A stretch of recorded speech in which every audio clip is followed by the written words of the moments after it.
Hey guys, it is Dan here, and we've got a new friend to the channel, Justin. Hello, Justin. Hello, everybody.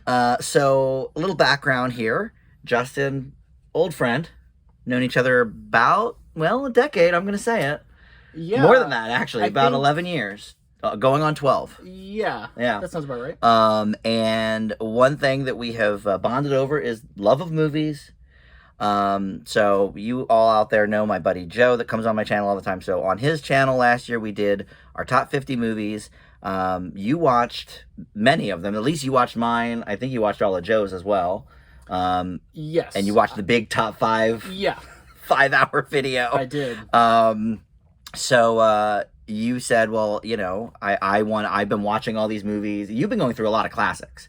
Yes, I've kind of been trying to work through a lot of Best Picture movies, a lot of household names that I just haven't gone to because I took a long period without watching very much stuff.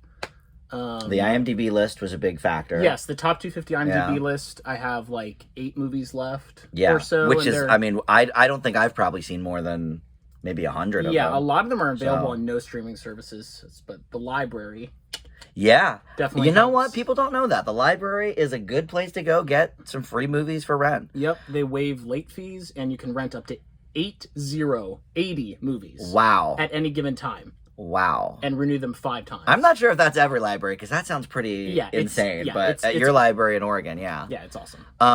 So anyway, we've been talking for, months and months about these movies. You've been really watching like 2 to 3 movies a day for Yes. a long time. I've been kind of obsessing over this video that we are doing right now because I want to do it justice and give it my all and have the 100 most deserving movies possible, and not regret anything that I left out. So I rewatched a lot of things, watched as many movies as possible I think that have any potential of making the list. Yeah. So by nature of this whole experiment, you've probably seen, well, you've certainly seen more classics than I have. It's sort of a running joke on this channel. There's so many things I've missed, but finally got to see The Godfather thanks to you. And then Joe and I did a video about Godfather 2 as well. So I'm sort of slowly catching up, but of course I watch all the new movies, so it's hard to keep everything in. But as a result, you wanted to do 100. So we're going to do the top 100. Yeah. Which means now basically, the gauntlet has been thrown. So at sometime in 2023, I'm going to do my top 100. I'm going to expand my 50 to do 100. Which my initial list of 50 had about 80 or so on there, and I cut. So I've got some in place already, but there are definitely some classics I'd like to rewatch as well. And I sort of had a rule for mine, which nobody else did when we did it, but I had to watch it 3 times, and it had to be at least 3 years old, so I knew it was, something that was going to stand the test of time. So I left out things like Casablanca and 12 Angry Men and things that I truly love, but hadn't seen enough time. So, maybe lifting that restriction a little bit would help. Yeah, my list list personally doesn't have any of those restrictions, and I think for movie lovers that watch a lot, 100 is, I feel, kind of necessary to get the full spectrum of your taste and preferences. Well, and you are like me. You like all kinds of movies. You don't restrict yourself to, I generally like, 3 different genres. You can find good movies in every genre, like myself. Yeah. And you do not shy away from foreign movies. I know you didn't put any documentaries on here. We kind of talked off air about that. All documentaries are just narrative good, feature films. Yeah, narrative feature films. Yeah. Which I didn't have any docs on mine either, but like the list that we all did for Joe, this is going to be really a personal list. You're not claiming these are the 100 greatest movies ever made. It's more, these are Justin's favorite 100 movies. Yes. Yeah. I will say from time to time, actually probably very often, I think this movie is an 8 out of 10, a 10 out of 10. And that is what I believe it is. It's objective quality, in my opinion, which sounds weird, but in my opinion, I think this is this good, not So there's some movies that I think are like a 9 out of 10 that aren't even on this list. Right. And there's movies that I think are like a 7 out of 10 that are on the list. Well, and that's something I talk about all the time in my movie reviews, specifically if I'm talking about like older movies. I grade on an A through F scale. But yeah, like there's movies that certainly I give A's and A pluses to, but they were nowhere near my top 50 personal favorites of all time. So you like to list, what's the movie with Anthony Hopkins, The Father?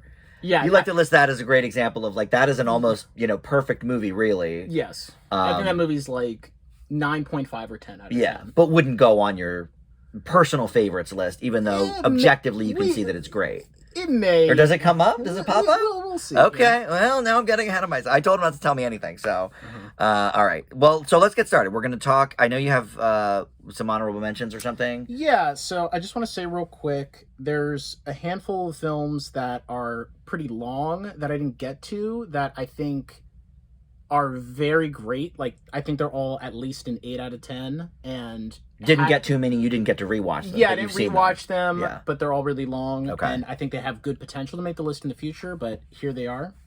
Akira Kurosawa's Seven Samurai, super epic, awesome in the 50s.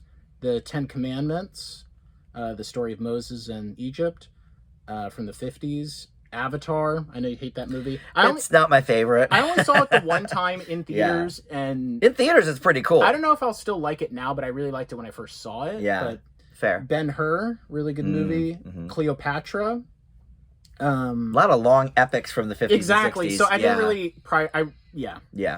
Come and See, which is a movie that a lot of people don't know. It's a Russian anti-war film that's I don't know that. super heavy and impactful. Caution. Okay. But it's really good. Lawrence of Arabia. That one's like another 4 long hours one, or whatever, yeah. but really good. Once Upon a Time in America. I think that's... Let me see. Heard. That is, that's Albert Brooks, right? No, that's Lost. I'm sorry, that's Sergio Lost in Leone, America. the guy that did Right. the Good, the Bad, and the Ugly. And this is like a 4-hour like gangster-ish movie with Robert De Niro that people just don't know that much about, but it's really good. I don't know what that's about. Okay. And Stalker, which is Andrei Tarkovsky. Okay. He's a really great director that I know a lot of like Criterion crowd people like love, and I like Tarkovsky Film too. snobs, I like to say. Yeah. He's being polite. And the only other movie that I want to mention is The Passion of the Christ. I'm surprised that didn't make the list. I know you love that movie. It's hard to articulate my feelings and thoughts on it. I think it's really great, but I don't like to rank it in a sense. I don't. Okay. It's one of the few movies that I haven't given a numerical grade. Interesting. And I don't rank it among my favorites because I don't want to say like, because it's very powerful and very unique. Because I'm a Christian and so in that sense, it's like I don't really want to say like, oh, I like the Matrix more than The Passion. It's just weird. Okay. So I just don't really. Interesting. I fully expect. But that I really to be on your respect list. the movie. I think it's great. Okay. All right, and you said that was the last one for that. Okay, so as we get into the top 100, and you've told me you think I have not seen a lot of these. What put a number on how many you think I have not seen? I have a number in my head, even though I don't know what your list is. I think there's at least 30 to 35 on your list that I have not seen. So a good 1/3, I think, of your list I have not seen. Is my guess. I think you have not seen 60 of the 100. Wow. Okay, so you're going even more than half. Yeah, I'm a little bit of a bold prediction. That is bold. Okay. Look, I don't doubt that because we know, and we joke all the time about how I have so many gaps, especially anything pre-80s. 70s, for example, I've seen some of the biggies, but there's so many movies from the 70s I'm missing. I was completely in those shoes until like a year or two ago. I just explored a lot of different foreign films and a lot of ones from like the 20s, 30s, 40s, 50s, 60s. Yeah, which I think is awesome. Yeah. I think a lot of those old movies are sort of going to be lost on future generations, but yeah. All right, so let's get to it, and we'll see all right. how many I've actually seen. Here we go. Okay, I don't know any of these. Well, I know one, I think. Number 100 is going to surprise you, I think. Okay. It is Knives Out. In 2019. Hey, I gave Knives Out an A+. I love that movie. I think that does surprise me on a list. It's not amazing, I don't think, but it's very solid. I think it's the best whodunit murder mystery I've ever seen in a movie. It's definitely up there. Yeah. But beyond that, I have a special memory associated with this movie. And that helps. It gives it that can help gives it bonus points for a personal list. So I only have seen this once in the theater, and I saw it in Philly with a couple of my old college friends that I hadn't seen in a long time. One of them was Martini, who you recently met. Mm-hmm. And him and I have this very weird humor that only he and I understand, that we would like laugh about in like statistics class in college or whatever. And Knives Out really oddly plays into that. That really weird sense of humor. Yeah, it has a distinctive sense of humor. And we were, I kid you not, weeping tears. Wow. Crying, laughing during Knives Out, which is kind of, it's just, nobody else has got funny moments though. Yeah, it's like a little humorous, but like the certain Daniel Craig stuff, like with the piano, like flipping the coin. All these little things just weirdly triggered that, and we just were crying, laughing. Nobody else in theater was laughing at all, and we were just like being bozos. I've been there, yeah. But it was just such a great time. On top of it just being a great movie. Yeah, I think that's a great choice. Are you excited about 2 and 3 now coming out? Very excited. Yeah. Martini says he is gonna fly to Oregon. I live in Portland, so you can watch Oregon, it together. To watch the second one. Oh, that's nice. So that's awesome. Yeah, that's really cool. So yeah. Knives Out, pretty very solid. cool. Yeah, that's a very interesting start to the list. So number 99. And hold on, before we even move on, I think that right there is an indicator of how well rounded I think this list is going to be. You know, some of the stuff that barely made the cut are these like big sweeping epics, and then here at number 100 we have a pretty mainstream, mystery movie with an A-list cast. So I that's very cool. Mm-hmm. So number 99 we have The Warriors. Have you seen this one? I actually just recently did. About maybe 4 or 5 years ago. I had heard obviously about it many years. I think for a movie from 40 some years ago, 79. I think it holds up. Yeah, I think it really holds up. And the Warriors classic.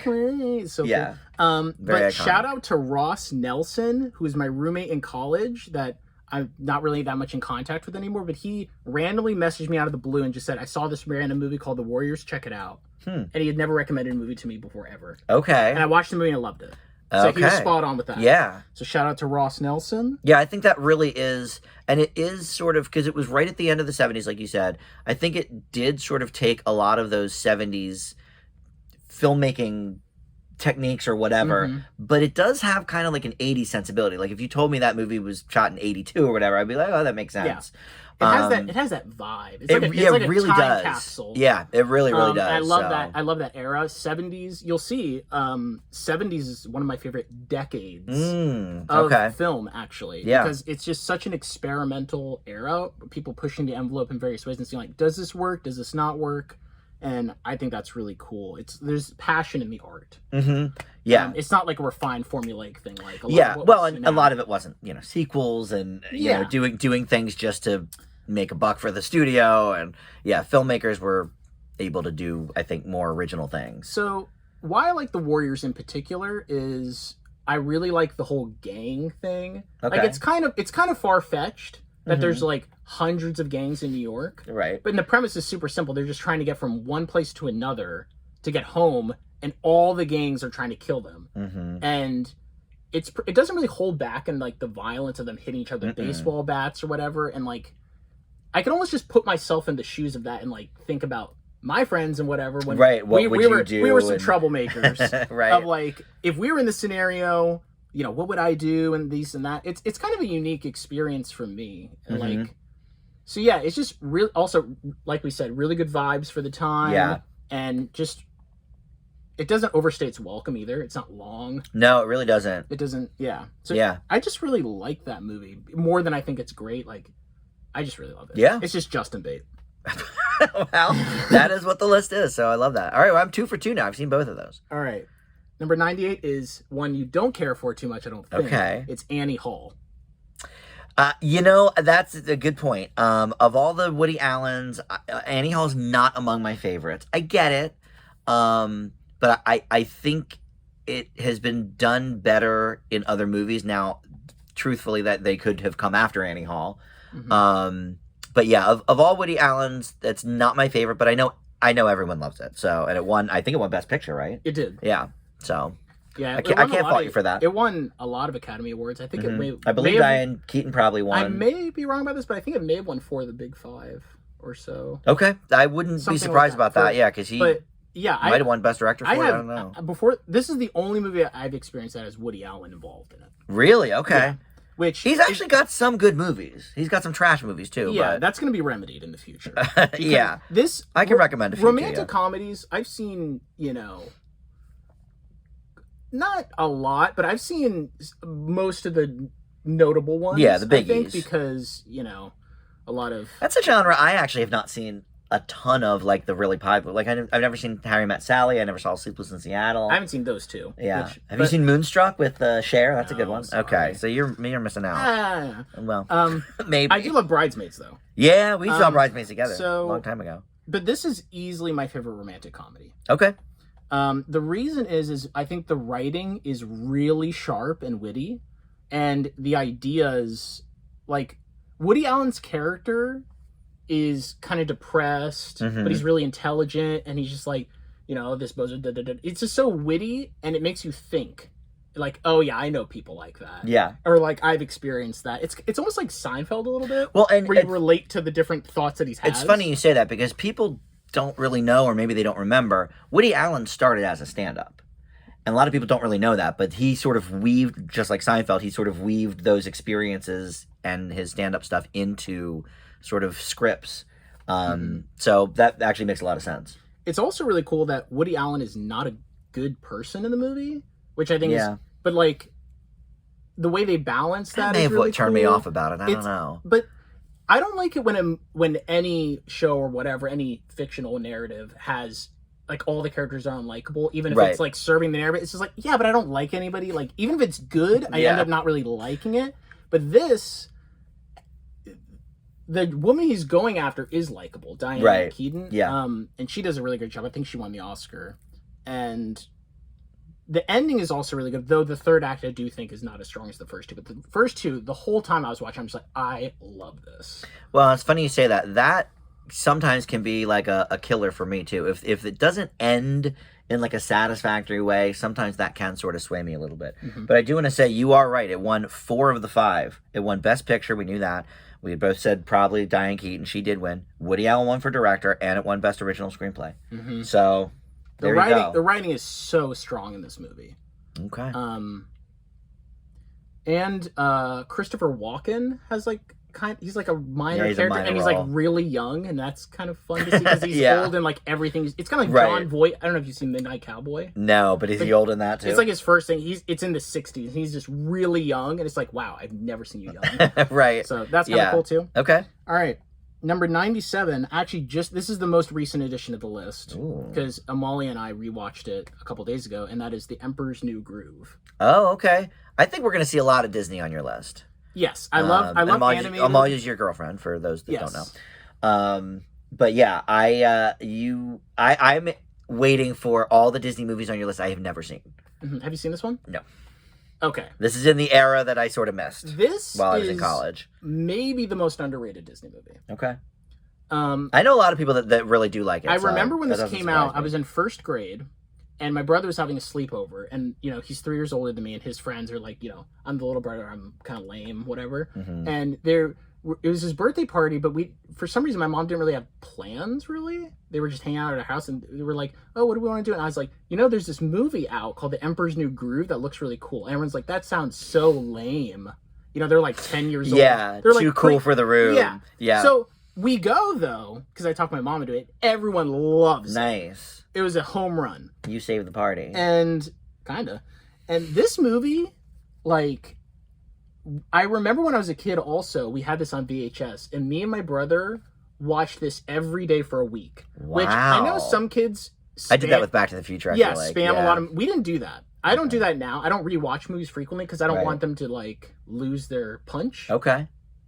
But this is the one of the few exceptions. And I hadn't seen it in a really long time, but this movie holds up really well for adults and kids. It is legit funny. I think it's probably the funniest Disney movie. Wow, okay. I know that's a bold claim. That's very bold. Because there's some funny ones for sure. And I love all Disney movies. I've seen them all. But this is probably the funniest. And it has a really unique premise, really memorable characters. The voices are spot on. The pacing's strong. This movie's short. It's like 70 something minutes. Oh wow, that's like a throwback. It doesn't waste time. Really old Disney movies. It also does these really weird experimental things with like breaking the fourth wall from the future, where like the main character's like the movie starts halfway through the movie and it's like, okay, let me show you how I got here. Oh, and like very Tarantino. Yeah, clearly inspired. Clearly inspired. And he kind of like, I don't know. He does this thing with like a marker, like, yeah, this is about me, not him. Oh, interesting. Like, little things that are just like, that doesn't exist in anything else. Huh. Not really. Okay.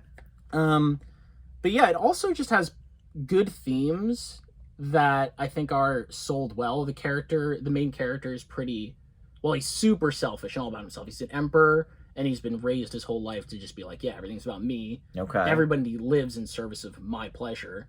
And he wants to destroy the village of this person for his pool, like this big pool summer place as a birthday present to himself, and he like doesn't care that he's destroying the village. And over time, his heart softens in believable ways. That's really key, because I think a lot of things, it's just like, or love stories, you'll see that I don't like that many romantic things because I don't buy their love often. That it's like, happening. The romance has to be earned for me to sell me, and the theme is believable given his context of how he's raised, and his development is very believable. Okay.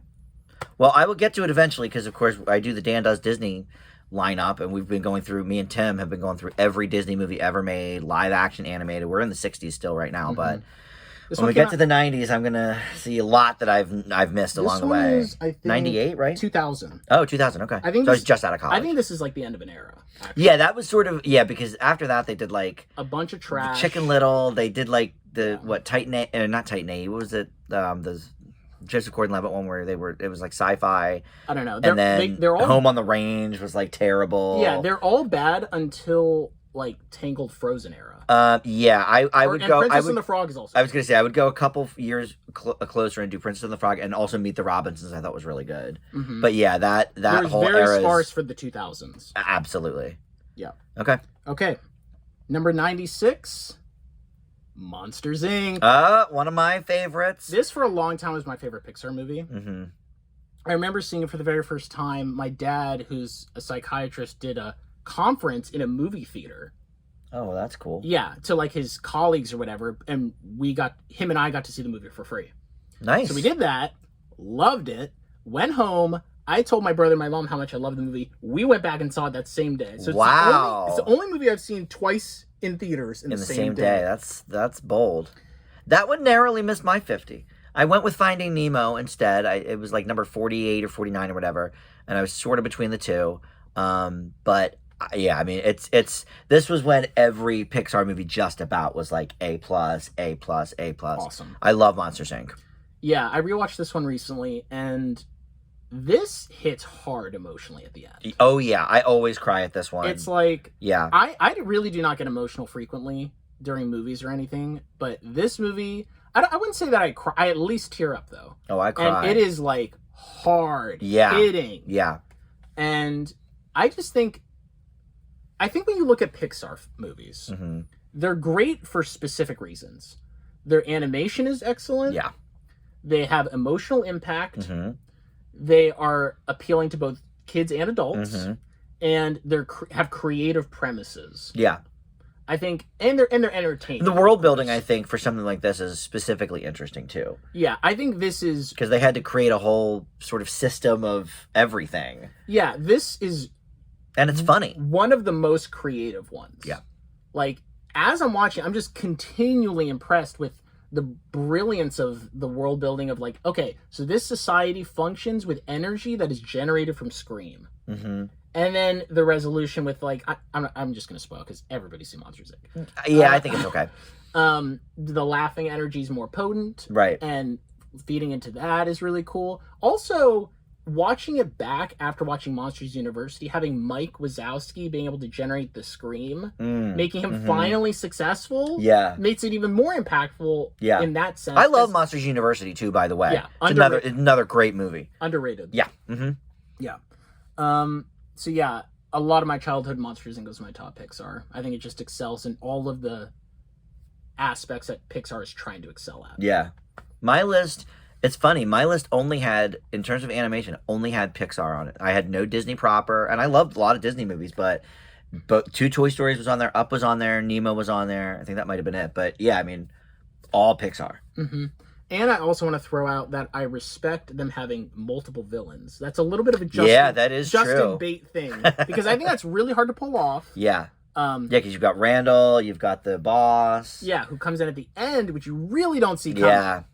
And it's a sneak attack. Yeah, it's really good. Yeah. Okay. Good pick. Number 95, we have A Quiet Place. Ooh, Yeah, we've seen. We saw the second one together in Portland on, I think it might have been opening weekend, and it was very scary, I thought. It's more atmospheric. You'll talk about it. But the first one, did we see that together in a theater? Mm-mm. I watched it with my brother's friends. Okay. I'm trying to think of who I saw that with. But, I know who I saw it with. But we didn't even watch it on video or anything. Okay. Because I've seen the first one several times. Mm-hmm. I think what a great movie. I think I've only seen it once, but I've seen parts of it another time. Okay. Yeah, I think this movie's great. Mm-hmm. First of all, I want to say that I really appreciate. I mean, this you could argue this isn't horror proper, but it's definitely a horror. It is thriller at least. Yeah, but basically the characters are very intelligent in this movie, which is unconventional for this genre.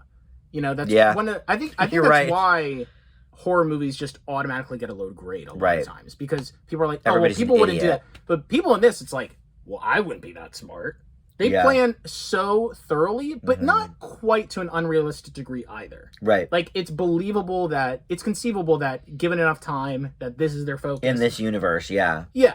I also love there's a pretty surprising thing involving one of the characters that happens in the first movie that was very bold for them to do, and I think from a writing standpoint that is pretty impressive, honestly, especially given that they plan to do more movies.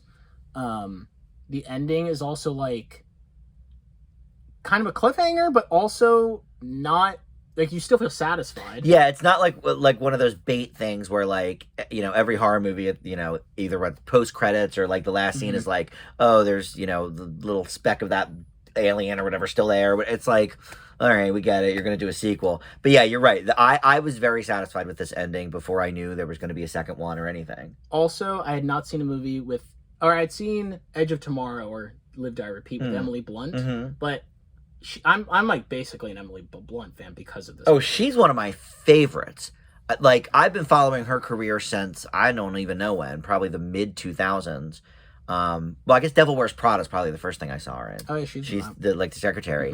And that was maybe 06 or something. And yeah, ever since then I was like, who is this woman?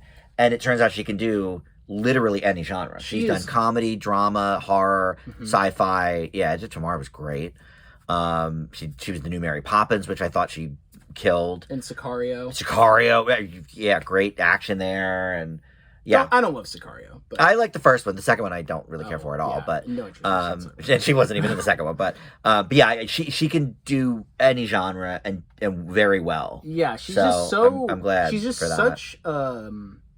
It's kind of a little bit of the meta to have strong female characters these days, I feel like. I think that kind of started with the Hunger Games a little bit, with Katniss. Yeah, which makes a lot of sense to me. I think, you know, a lot of guys find you that could say attractive. it started with Ripley, I guess. Sure, but... sure. Yeah. I think, you know, guys find that kind of into that, and girls are also into that. So it makes sense to have strong female characters. Right. And I think a lot of people, pretty much everybody's like, yes, I like strong female characters. And she is probably the most awesome character in A Quiet Place. She's great. She's just so capable and strong and level-headed, and like her acting's amazing. Everyone's acting is really good. In this movie. Casting a deaf girl as the daughter. Oh yeah, so I mean that was a stroke of genius. The design of the creatures is also really cool and intimidating. Yeah, and I also like that they show them in a lot of things. Some people say terror and fear. It's like if you don't see the thing. Yeah, like fear of the unknown. If you never show the thing, I'm not scared. I'm going to be on the edge of my seat, but eventually, if you keep being like, we're going to show you something, then you never show it, I'm going to be like, Yeah, they're never going to show it. Mm-hmm. And then I'm just going to be disappointed with the movie. Isn't that Cloverfield? Don't they not show it in Cloverfield? Yeah, get out of here. The witch is like a little bit like, yeah, sort of. It's just like, okay, make me, show the thing. Make me afraid. Yeah. Yeah. Okay. Great pick. Yeah, and also just the sound premise is Yeah. just really cool. And I will also say, excellent opening scene. Mm-hmm. You know exactly what you're in Yeah. for, given the first scene. And the second one has a great opening scene too. Yeah. So yeah, Quiet Place. All right. Good. Very good. Number 94, Dazed and Confused. Okay. I saw that one time in college. I don't remember too much about it. I know it had a killer soundtrack. Yeah, it has a killer soundtrack. Yeah. And I like, what's his face? Is it Richard Linklater that does those? Yes. Yeah. I think so. Yes, it is. Matthew McConaughey, real quick. Mm-hmm. This is his start, basically. Yeah. And he does the all right. He is so good in this. Mm-hmm. Really, everybody's just good. Young in this. Affleck. Yes, Ben Affleck's Very in this. young, yeah. And he plays a really good jerk bully in the Mm-hmm. movie. But this movie takes place in 1976. It came out in 93, but it is like kind of like The Warriors, where it's like, but even more, this is a time capsule. Mm-hmm. And what was also cool is I realized that 1976, it's their senior year. That is, or it's either their, I think it's their junior or senior year. I can't remember Okay. which one. But whichever one it is the same year my father was in 1976. Oh, interesting. So I'm like, okay, so this is what things were like for my dad. Okay. Which kind of made it cool. Yeah. But there's a lot of characters that they juggle in this. You see a lot of different perspectives of what teen life was post-Vietnam. Okay. And how that negatively impacts things. Mm-hmm. And I think that's really interesting, Interesting. so we can understand the older generation, kind of what they went through and where they're coming from. It's also just really fun. The soundtrack seriously is killer. Yeah, I mean, it's everyone knows it's one of the top soundtracks of all time. Yeah, I had a really important job interview the next day, and I was like, I should probably like think about my stuff on the way driving there, but I had to jam out. Oh, yeah. Because I couldn't get it out of my head. It's so good. Yeah. Yeah. Matthew McConaughey also has a really questionable line in this. Yeah, that's really which funny. gets like memed all the time. And, yeah. Which I've never actually seen the meme. Yeah, it's But- quoted all But the time. when I saw it, I was yeah. like, did he just say that? Yeah. What is it? I get older and they keep staying there. They stay the same age or whatever. Yeah. You know why I like high school girls? Yeah. Classic. Yeah. Really, really fun and kind of just Justin Bieber. Yeah. Many Justin Bieber movies. Okay, so the next one is a Danish film Okay. called The Celebration. I was going to say, so here will be the second one I've not seen. This movie needs to be watched by more people. And what year was this? It is If it's kind of recent, I may have seen 98. it. I have not seen it. Okay. And this is part of a movement called Dogma 95, Okay. where this one guy, these Danish directors basically are like, we're going to have these set of restrictions on our films to basically make the movies minimal. Like, you can only do a handheld camera the whole movie. You can only do What? this. There's a whole set of rules Okay. that you have to abide by. And this is the first Dogma 95 film. Huh. They take very simple things and they do them effectively, kind of like 12 Angry Men. Okay. Well, I Right. do love 12 Angry And Men, yeah. this movie does what it does better than anything else does, okay? Interesting. I really don't want to say much about it, but okay. But you know me, I like to know as little as possible. yeah, about it's a not really movie. on any streaming services. Basically, it's on like the Criterion. It's a Criterion film. Criterion, okay. Yeah, they have good stuff. Yeah, honestly. they have some good stuff. They have some really good stuff. But yeah, check out The Wow, Celebration. okay. I would give it a solid 9 out of 10. That's high for you. Yes, The I do- Celebration, I okay. have not many 9s. That's only the second one I've not seen on your list. All right, number 92, Lord of the Rings: The Two Towers. Okay, now that is the second one? Okay. Yes.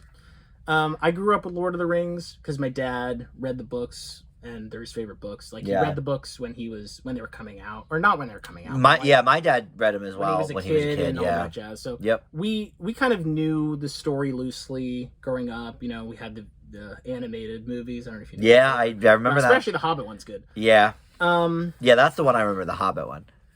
Honestly, the Two Towers for me is easily my least favorite of the three. Okay. The spoiler. So, perhaps all three on the list. Okay. The quality's just I was going to say, when you said that, I was thinking, I don't hear a lot of people saying the middle one's their favorite, but that makes sense. That's actually the lowest on your list. Yeah. Okay. The reason is, it's just that it's such a disadvantage that it's a transition film. Yeah, I find middle movies of a planned trilogy are often kind of the weakest ones, right? Because it has to serve as sort of a bridge for both movies. But I will say, the battle at Helm's Deep is possibly the greatest battle in the franchise. Oh, interesting. Okay. It's like they're at a stronghold, way outnumbered, a sea of soldiers, 10,000 strong, they say. Wow. Of Urukai, which are like big, bulky orcs. Okay. Extra strong. And they have like a few hundred people. And they're getting sieged. And it's dark. It's nighttime, pouring rain. Okay. And it's just epic. And the Urukai music theme. Also, let's just say this real quick. All the Lord of the Rings soundtrack is just legendary. The score of the Lord of the Rings is among the tops. I'm sure it won an Oscar one of the movies. Yeah. Also the costumes and makeup, which I don't really care about, but also great. Yeah. Directing. Everything's like, even though this is my least favorite, it's a 9 out of 10 movie. Okay. Like, even though... Yeah, I mean, look, that's the thing. These are not my kind of thing. We know this. But I saw all three of these one week after the other. They re-released them theatrically with just the director's cut. So those are the only versions I've ever seen, which might explain a little bit why it's for me, it's a little long in the tooth. But you know, but there's no denying that, especially seeing on like a big screen. I mean, the scale that Peter Jackson went through on those movies to get, you know, certain sweeping shots, or it's just like, oh my god, dude, like, yeah, the cinematography. You don't need to go that hard. The cinematography is outstanding. Yeah, I mean, some of the best I've ever seen in my life. The casting's really good. Like, they have a lot of B tier actors, but like that, they're really good for that character. Yeah, actually, Ray, you're so right about just, like, that. spot on. Yeah, it's funny. Elijah Wood, like, he was kind of known a little bit as a kid actor. He did like the Huck Finn movie. He did a couple things. But man, it was did he like nail Frodo. I mean, it was like whoever, I don't know if it was Peter Jackson, whoever decided to cast him. I mean, precise. Yes. The Two Towers is also the introduction to Gollum. Oh, one of my favorite characters. Probably my favorite character. Yeah, he's definitely top 2 or 3 for me. Awesome. That's right. He's not even in the first one. Yeah, and forgot about that. What's also cool is every Lord of the Rings movie starts in the past. Okay. And so the opener of the Two Towers is Gandalf fighting the Balrog. He's fighting him in air, falling like in a extremely. So the Balrog's this big fire demon, right? I remember that. And he's really, really tall, and even he's like a little thing in the scope of like how far they're falling at this big chasm, and they're just fighting in the air the whole way. It's like so epic. Love that. There's a lot of good things about the Two Towers, don't get me wrong. Like, it's still on my list. It's really great, but I just the stuff with Rohan is really cool, but like it's not super interesting. Once you know everything, like I know every line of dialogue in this movie. So once you know it, it's not that interesting to watch it again. Helm's Deep and the Frodo and Sam stuff is also like kind of meandering, like in the marshes, and Frodo and Pippin are in Fangorn Forest with Treebeard, kind of just like talking or whatever. So, but it is obviously still great. Okay, number 91. We have our first silent film. Ooh, okay. I've seen like 3 silent movies, so I can't imagine this is one of them. We got 1936's Charlie Chaplin, Modern Times. Oh, I've heard of that. That's a classic. Yeah. I've heard of it. They were still making silent movies in 1936. I know it was Charlie Chaplin, but my God. So Charlie Chaplin's a genius. Wild. Yeah, Charlie Chaplin, I've only seen, I think, a couple of his movies, but... I've seen 5, I think. Okay. And this is easily my favorite. Wow. Though they're all good. Modern Times people love. Yes. Yeah. This movie's great. Like film historians specifically. Yeah. I mean, The Great Dictator is especially special historically. Right. For its time in World War II and came out in 1940 and all those things. But yeah. Modern Times holds up exceptionally well. Wow. Okay. And this is a slapstick comedy, which I don't love comedies very much because I don't laugh that easily. No. Because I laugh a lot hard-edged. I find a lot more humor in contextual humor with like day to day, like you and I. Right. I laugh a lot more than like watching other people, but this movie's great. The plot, there's a romance thing because like all movies have romance. Yeah. But yeah, this movie holds up. Like I know it will turn people off it being black and white and silent and all these things. But seriously, this is just good stuff. I don't think anybody who likes movies is going to watch this and be like, yeah, this isn't really for me. Like, even if it's not for you, you'll be like, yeah, maybe this isn't my cup of tea exactly, but this is good. Wow. It's undeniable. Well, look, and this is why you have a person like you doing the list, because I think you are so well rounded in that first 10 or 11 movies that we've done. I mean, it really ran the gamut, from stoner comedy, Dazed and Confused, Yeah. thriller with Quiet Place, a foreign movie from the Danish movie, whatever, The Celebration. and then going back to a silent era movie. And I've definitely heard of that. And of course I know Charlie Chaplin, but I have not seen that one. 2 real quick things I want to throw back real quick. Dazed and Confused, I also love drug-oriented narratives. Okay. Drugs. And with The Celebration, if you watch it, give it time. The first 20, 30 minutes or whatever, but give it time. And it's a little slow at the beginning. You'll be glad you finished it. Okay. Okay. Yeah, Modern Times, if you haven't tried it, just watch it. Okay. You'll be happy you did. Okay, number 90, we have 1982. E.T.? Blade Runner. Ah, that was the year of the sci-fi, so it could have been E.T., it could have been The Thing, it could have been Blade Runner. Okay. E.T. right there. Yeah, I do have E.T. right there. Okay. Actually, The Thing, I think, is right behind it. Great ones. Yeah. All right, 82 Blade Runner. Now, the Blade Runner I watched, this is my other buddy Justin that I used to do Film Fanatics with. He showed us what I want to say is something called Final Cut. Final Cut. That's what it was. So that's the only version I've ever seen. I know there's 5 different versions out there. I think Final Cut is the best version. Okay. So this is gonna really surprise you. This fact I'm about to tell you, I have pseudo seen this movie 6 times or so, and I've never been able to watch it without falling asleep. Now that doesn't surprise me, because I actually do think it's a little bit on the boring side. I have never been able to watch this movie without falling asleep. Okay. Yet it's on my list. Is that, yeah. I'll tell you why. Yeah, why is that a good thing? I mean, it's not exactly a good thing, but I mean, if you need to sleep. I personally, if you need to sleep, it's a great ambient. If you need to fall asleep, just throw on some Blade Runner. Because of that, I actually prefer the sequel. I thought 2049 was much more interesting. Yeah. Yeah. But do tell. It is more interesting. This obviously was a groundbreaker in sci-fi. Yes. Yeah. So I really love cyberpunk stuff. Okay. I don't know if you're familiar with what that entails. Yeah. So, and this is in a lot of ways the progenitor of that. I would say so, yeah. At least commercially. From a mainstream sense. Yes. I mean, there's books or whatever, but this really elevated that, and it's inspiration and everything. Without giving away too much about your list, is Ridley Scott the top director on your list? No. Okay. Because I know there's at least one more probably coming. Okay. I do like Ridley Scott. But okay.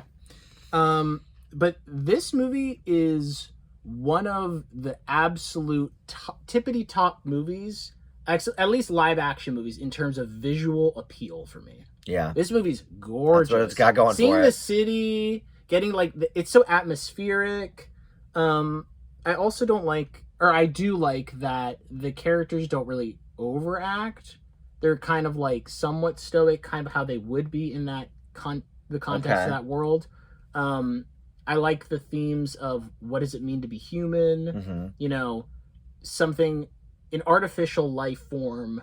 Should you empathize with that? Should you value its life? Are they just trash? Are they just slaves? Because the replicants are slaves at first, and then they ran away, and then they're just trying to be hunted down by Blade Runners. So yeah, it poses good moral, deep philosophical things, should we even make those? Make our world more efficient? Is making our world hyper efficient positive really at the end of the day? I would argue no. But yeah, this was originally based off a book called Do Androids Dream of Electric Sheep or something like that. Oh, okay. Yeah. I've heard that term before. Okay. And it takes place, I believe, right around now, right? Isn't it 2020 or something it takes place? Yeah, something like 2019. That? 2019, okay. So which is why I guess they made the sequel in 2019 for 2049. Yes. Okay. Also, there's a big theory that I may or may not be confirmed that this takes place in the same universe as the Alien movies. As Ridley Scott's Alien, Ridley Scott, okay. So Right. and I really like that universe. It's like maybe my one of, if not my favorite. I was gonna say, I know Alien's gonna be up there. The universe somewhere. of Alien is really interesting to me. Yeah. So also combining it with that continuity is interesting. Like, okay, this world developed like this. Right. So it's all really Scott's that's interesting. vision of the future. Scott world, and then Thelma and Louise, of course, part of that universe too. Maybe you don't like Thelma and Louise? It's all right. Get out of here. You just talked about how great strong female characters are. Now, come on. Yeah, I mean, I like it, but it's not. Yeah, it's all not right. my jam. I loved it. I just saw it for the first time this year or last year. So yeah, Blade Runner's really slow and it's kind of boring, but also the pistol is so good. Like visually, it looks so cool, and when you hear it shoot, it's so sad. I'm kind of a sucker for like a big magnum, like, a nice good sound effect. Okay, and like a big big hole into something. That's and funny. It does that well. Okay. It's also unpredictable, which I appreciate. Okay, number 89, we have Saving Private Ryan. Okay. Which I know you haven't seen. No, I have seen it. Oh yeah, you said it was too bloody. It's too bloody. I was told for years and years not to see it, and then I saw it. I guess it was during the Film Fanatics era. I guess maybe we were doing like a war month or something, but we watched it, and it's a great movie. I can't deny that it is a great movie. I don't think I'll ever watch it again, but it's very violent and gory, and but it was done. I mean, Spielberg. Like, come on. Yeah. He's my top director, by the way. Everyone knows that. I think the sentimentality in it works really effectively. Like, it's not... It's... I don't want to say it's almost cheesy, because it's not even almost cheesy, but, like, you could sort of kind of... Like, that it plays into that sentimentality a little bit. But I honestly don't think it does. But I can definitely understand why some people would feel that way. It's a travesty that they didn't win Best Picture instead of, what is it? I think that was the year Shakespeare in Love one. Yeah, like, get the heck out of here. which I've never seen Shakespeare in Love, but like it just seems so fluffy. It's just funny because the Academy never picks the fluffy movie to win. It's just it picked Forrest Gump over Four Weddings and a Funeral. It picked whatever Argo over Silver Linings Playbook. Like it never picks the fluffier movie, and for whatever reason, it's just weird. I've read a review on IMDb mistake. about Saving Private Ryan, and somebody talks about their grandfather and how he's very stoic individual, and he fought and stormed the beach of Normandy. Okay, and that when he watches this movie, he breaks down. I believe it because it's so accurately it puts you right into the center of everything. Yeah, Oh, I can see. Yeah, how that would be very, very. I think the storming of the beach is one of the greatest cinematic scenes ever. I would agree with that, actually. I think a lot of also the ending portion is really great, and basically the beginning up through the Normandy, and once they meet Private Ryan I think is all really great, and then the middle is like good, but like not the greatest. Okay. So I actually think this movie's a little bit overrated. At the end of the interesting. Day. And top 100, but still overrated. Yeah, I really like because. Also, the sound in it is really good. The gunshots, the explosions. It really puts you into that mindset of fear that you would feel on the battlefield and empathize with the soldiers that fought. I don't think Steven Spielberg and Tom Hanks, when they collab, like, it's never less than outstanding. Like, Bridge of Spies was great. I think they did that From the Earth to the Moon miniseries together.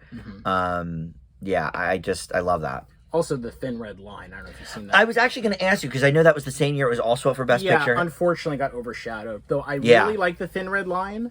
I think the third act is... The first two acts are awesome. I love them. Like, they would be on the list just for that. But then the third act, it, like, drags for... It's like a 3-hour movie. But, like, it should have just been, like, 2 hours and 15 minutes. Okay. And it's just like, okay, what are we doing for this last hour? Yeah. Like, that kind of sucks. Because you'll see a trend on this. I really do not like it when movies waste time. Yeah. Pacing is a huge deal to me. When it's like, this movie's a half hour of fluff, it's not going to be on my list. Yeah. It's not going to be on my list. You made a comment to me earlier today that I don't like movies longer than like 2 hours or whatever, which isn't necessarily true, but I agree. There are very few movies, I think, that justify having a time more than about 2.5 hours or so. I mean, there's a few in there.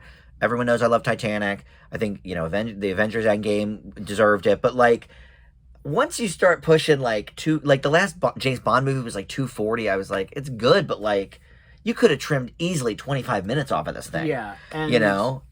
So yeah, I'm with you on that. Granted, there are very few 3-hour movies that I don't think are great, Mm-hmm. but I do think a majority of movies should be an hour and 40 minutes. I think if you I think that's too short for certain, like for dramas sometimes or whatever. It obviously depends on the premise. Yeah. But like, vast majority of movies, I'm just like, that scene actually developed nothing. Right. And I'm not just talking plot. I actually don't think plot is nearly as big of a deal as most people, but it doesn't develop really themes, doesn't really serve character development.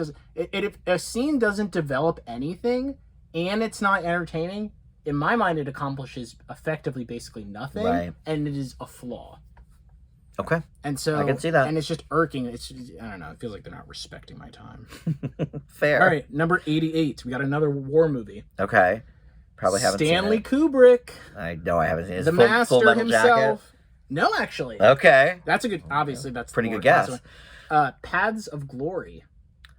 Oh, somebody told me to watch that, and I think I didn't. Probably. It wasn't you, actually. It was my buddy Robbie. This is with Kirk Douglas, and it's World War I. Wait a second. Then I did see it. I did actually take his advice, and I watched it. He loaned it to me. Okay. This is a good movie. Yeah. This is a very good movie. It is. I've seen this, believe it or not. Holy cow. Mm-hmm. This is within the French army, I think. Okay. In 1916. Again, this movie doesn't overstay its welcome. It's less than an hour and a half. Yeah, and for a war movie, that's very short, actually. But this movie's really effective. Stanley Kubrick, he's just a master. Yeah, I've only seen a couple of his movies. I've seen Clockwork. I've seen Eyes Wide Shut. That's one of the few I haven't seen. And that might be it. I never saw Full Metal Jacket. I never saw... Wait, did he do Apocalypse Now? No, that was... Coppola. Okay. Never mind. I actually think Full Metal Jacket's just really overrated. Really? Okay. And The Shining's overrated. That's a hot take. Yeah, that is a hot take. Wow. Well, Stephen King didn't like it. Again, tons of wasted time. Yeah. But yeah, Paths of Glory. I actually hadn't even heard of it until my friend recommended it. Strong themes. Yeah. And that's another motif you'll see throughout this list is if a film tackles an important theme more effectively than anything else I've ever seen, I'm gonna really like it. It's a high mark. Okay. Now, obviously it's preference. Some themes, even if they're important, I don't care about them that much personally. So that's obviously a thing. But this has to do with, obeying authority when you know it's not the right thing. Yeah. And it also has themes about justice. There's a whole court portion. So there's war, and it's kind of divided into two parts. The war portion and then the trial. Both parts are equally great. And I think the resolution is amazingly impactful. And this movie needs to be watched by people. Okay. Yeah, I'd never heard of it. I think maybe 2 or 3 years ago is when my friend was like, you need to watch this. I'll loan it to you. And I probably wouldn't have if it was longer than 2 hours because I'm like, oh, war movie I never heard of. But it's funny. I had just in that time frame watched another old Kirk Douglas movie that he did for Disney because I was going through all the Disneys. It was like around that same time. It was like maybe 61 or something. And I was like, well, I just watched Douglas in another movie. I guess I'll check this out. And yeah, it was really, really strong. So number 87, we have Apocalypto, Mel Gibson. Oh, that is one of your favorites. Never seen. I just watched this recently. Yeah, that's right. Dan and Tony. Yeah. Who love historical stuff, especially non-American history. Yeah, this is how... And this is not in English, right? Isn't this foreign? Yes, it is not in English, and it's regarding the Mayans or the Aztecs. I'm not actually sure. It's not Incas. Aztecs are I think it's the Mayans, if I remember that. Yeah, and this conveys that culture, like, as well as probably anybody will ever do in a film. Okay. Obviously like documentaries or whatever, but it's just so true to that objective of just like trying to do that justice. And this movie's intense. Upon rewatch, I think you could probably handle it, but I don't know. It's on the line. I handle a lot more than I used to, that's for sure, after seeing all these movies, but... It's very intense. Yeah, well, Mel Gibson usually is when he gets to the... I've still never seen Braveheart either for He can direct. Same reason. Say what you will about him as a person. Yeah, he kind of sucks as a person. Or his acting or whatever, but he can direct well. Passion of Christ, this, Braveheart. All great movies. Yeah. But yeah, it's just visceral. Okay. It's hard to love that describe, but there's also this sort of pillaging massacre type thing that you hear about, like in history of like a village or whatever. But seeing it and seeing the horror of it is really like opens your eye in just other ways of like how this very likely things just like what I'm watching have happened countless times in history. Okay. And it makes you think about even like European instances where that would happen to people, and it's just like, wow. I don't know. Anti-war things kind of like make me think stuff. Because I'm kind of a... Because usually you love war. I'm kind of a violent, aggressive, like action. Like I like that. You know, you see my really Dragon Ball shirt right here. Well, and what was interesting is, I mean, like when we met, you were like, oh yeah, I watched Braveheart when I was 5 or Gladiator with 3. Yeah. And I'm like, I wouldn't have been allowed to watch Braveheart or Gladiator until I was in high school for sure. Like I just, which reflects on my list. You know, I've got a bunch of John Hughes movies on there, but whatever. But like, I don't think there's a lot of violent movies on my list. But yeah, as an adult, I can certainly see the appeal of justifying it properly, like Saving Private Ryan. You know, I can't speak about Apocalypto, but yeah, I mean, I think there is definitely a time and a place to really show, you know, what you got to show. The realism of Schindler's List, you know, is another one. I watched that in high school for school, but I'll probably never watch it again because it's like, it's so real and so like, oh my God, you know, and I love Spielberg, but yeah, yikes.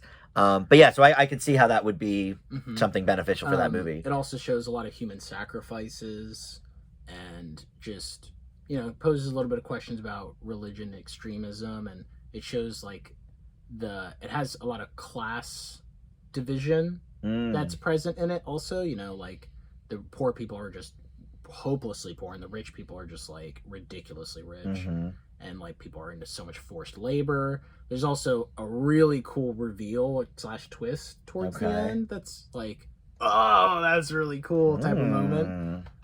It does like, it should be trimmed like 10 minutes or something, but yeah, it takes its time. Like, it's not a plot driven movie. And I think that's really important to identify. Some things are plot driven. I think that the mainstream, like Marvel, for example, like pretty much every movie is plot driven. It's like, we're here to see the story unfold. Yeah, we want to see the action sequences. But there's not a lot of character development. There's not a lot of... Most films are either plot driven or theme driven. There are some character driven, but that's a lot more prevalent in TV shows. Yeah. Because... you have more time to explore. Yeah, and the things that are character driven in films, I usually don't like those movies very much, because you have to really make me invested in these characters in a short amount of time for me to just care about their development. Well, I think that could be a good thing for Annie Hall then. Yeah. Because Woody Allen does an effective job of that. It is a character-driven movie. It's about Woody Allen and his lady. Yeah. So, next one, we have, I would say right now, the most thematically rich film I've ever seen. Okay. And you love a theme. And a lot of preparation went into me seeing this movie. Okay. Because this is a movie that ends a TV series. Oh. It is Neon Genesis Evangelion, The End of Evangelion. Oh, all right. I've heard of this. Okay. Through you, I guess. So this show is really good. We watched it. I watched it in one day in high school with 3 other friends, but I haven't seen it since. When you watch everything binge, you don't really retain it as much. So I had to rewatch the thing to watch The End of Evangelion, which I foolishly did not watch back in the day. Okay. Because this movie's... Oh, so you'd never seen the movie up until recently? Yes, and this actually concludes the story. Okay. And it concludes well. This movie is extremely high rated, by the way, on everything.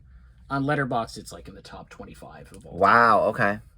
Yeah, I've definitely heard of it, and I don't know if it's through you or not, but... This movie does things that no film has done. Okay. Like, obviously I haven't seen everything, but I doubt that any other movie has done. Now... do you think, though, that is because you've got this whole TV show before it that sort of sets the stage and sets the tone and the characters you already know and all of that? Yeah, I mean, there's... Basically, Evangelion is a theme-driven thing. Okay. It reflects a lot on the author, who's hyper-depressed, and had a very poor relationship with his father. Okay. And that's portrayed through the characters all having poor relationships with their parents in different ways and how that affects them. One thing I really like about it is that the main character is not likable, really. He's a coward and a wimp, and he's weak, and he knows it, and he admits it, but he accepts that about himself. Even though, like, you want him to break out of that, he, like, kind of accepts himself in different ways. There's a lot of bold plot choices in terms of, like, deaths and stuff, which I love deaths. You love a good death. Because death... You really do. ...forces progression. Mm-hmm. A lot of things... certain like long anime that I really like, and I won't say what it is, but like people don't die, and it's like, okay, well, if people never die, there's not much stakes in these battles, or there's not much tension really, because I know everybody's going to survive every single time, right? Even if they get hit by the sun. Well, P.S. That's why I think the Marvel movies are, yeah, like you got to have some deaths. Sometimes people die, but then they're back into two more movies or something. The it's people like, in this feel very human and fragile. Okay, and you're on the edge of your seat. Short anime series too. If you can binge it in a day, I feel like most animes are 26 at least... episodes. Oh, all right. Well, that's a long day. Like 13 hours or something. Okay. Yeah. This movie's like less than an hour and a half, and it is very bold and experimental. It's animated, of course, but there's a portion of live action in this. Really? That's cool. In Japan. Okay. Because this tackles so many themes about identity, society, existence. So, because it's kind of a critique on Japanese society. Interesting. In their culture. Okay. I've been to Japan, and it's very much a collective mindset of like serving their society versus individualism. And this promotes that. Right. Which is very controversial at the time. And that's why it's very influential for other works. It came out in 1995, the series. And I love it. Wow. And it's also, the colors and animation are very beautiful. Okay. Beautiful. Love that. The soundtrack is amazing. They don't hold back with the blood or gore. Like, this is a mature... You love that. This is a rated R movie. I wonder how many deaths are in these top 100s if you added them all up. Saving Private Ryan and Apocalypto alone are probably... Most good movies... Thousands and most thousands good movies and are thousands. like rated R. I don't agree with that. All right. So, number 85, we got The Father. Oh, it made the cut. Made the cut. As sort of alluded to. I sort of spoiled that earlier. Yes. I didn't know. So, okay. This movie's really good. This might be the most recent one on your list. This is 2021, right? Or 2020? 2020. Okay. Didn't win Best Picture. It didn't win Best Picture. What won Best Picture? Nomadland, perhaps? Oh, man, that movie's so boring. I actually really like Nomadland. I do think it is meandering a bit. My pick that year, which you still haven't seen, Sound of Metal. Yes. But he did win Best Actor. Yes. Oldest Best Actor. Oldest Best Actor. He had already won, of course, for Silence of the Lambs. Anthony Hopkins. Anthony Hopkins is amazing. That movie is... Okay.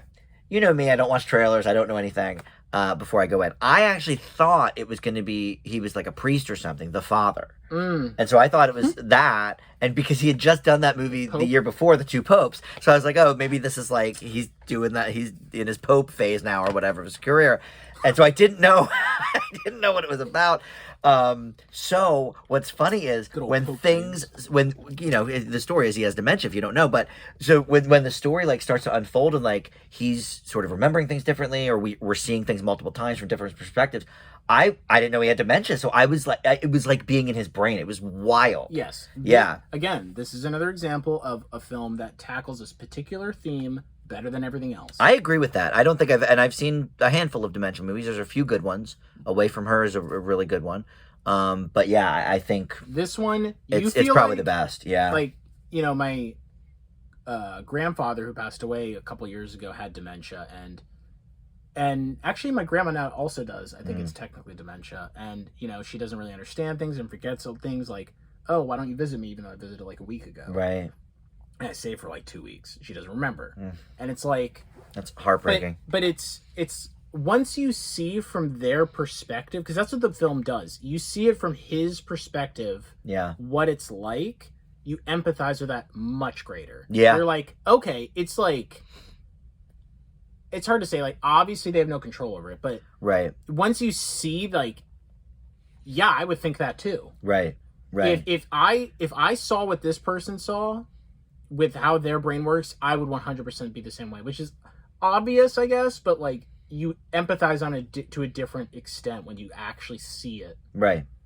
And yeah, It's not obvious though, because like I said, I didn't even know it was about dementia. So like I thought it was like some crazy time loop thing. Like I didn't understand what he was seeing any more than he did. yeah. And that to me like added, I think, to my enjoyment of the movie. The daughter also really great acting. Yeah. She was excellent. Yep. She was good too. And really emotionally impactful. Mm-hmm. Yeah. All right. Good pick. Next we have anime movie Okay. from I won't have seen any of these anime movies. 2016 called Your Name. You may have heard of this one. I have definitely heard of that. I know my other buddy Justin, I think, really likes that one. Yeah. Yeah, I think this is one of the greatest romance films. Okay. Anime romance. Yes. Okay. And I think this movie is 9.5, 10 out of 10 movie. This usually gets ranked pretty high, I feel like. I think it's justifiable. In terms of recent I think movies. it's really, really good. I watched this with Amalia, which obviously amps it a bit. Sure. And this movie's just really, the premise is really cool. So I'll just tell you the quick shot of the premise. So it's basically like there's this meteor flying over the world, this comet or whatever, that has these supernatural powers that are affecting two people on Earth. And what it's doing is every morning when they wake up, they're in the opposite person's body. Oh, cool. And they don't live near each other. Okay. They're just in different places in Japan. And they live their life as the other person. And they fall in love with that person. Because they understand each other to a different level I like that concept. than anybody else. And again, their romance is earned. Wow. I really buy That's really that they good, love each Justin. other. Yeah, and there's the side characters. It's like one of my only gripes, but like the side characters are good, but you know they're not that good or developed. But like it's not really necessary. Yeah, but it's not really about them. this movie's emotional. Wow. I really like that concept. That's cool. Yeah, and the meteor, and there's some time elements, and the conclusion of the movie is just chef's kiss. Okay.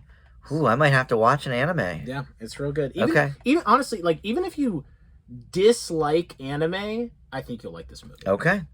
Your Name. Yeah, I've definitely heard of it. Okay. Number 83. Guarantee you haven't heard of this. Okay. Dogtooth. No. I didn't know what that is. Love this movie. Okay. Is it an American movie? No. Okay. It is Yorgos Lanthimos, I think. That's the director? Yeah. Okay. I don't know. He's foreign. Yeah, sounds like it. Yeah, he's foreign. And this movie's premise is so fascinating. Okay. That's really what it is. It's theme-driven. Premise is amazing. And it does it well. Yes. The premise is 3 children of... Well, they're not children anymore. They're adults. But the father and mother keep them in a house. Like, raise them in this house. They never leave the property. Ooh, okay. And the goal of the parents is to keep them there forever. Okay. And so they are so sheltered. Like, they don't understand anything. About, okay. like, they think cats will kill them. Because that's what they've been told. That's what they've been told. So they'll be like... Huh. I can't think of an example off the top of my head, but their vocabulary is different. You know, like, things that they don't see, like a car. Like, what's a car? Oh, it's that thing in the sky. Wow. Okay. And so they condition them, and it has this whole... The themes are very rich here of parenting and... Certainly control, I would think. Yes. Yeah.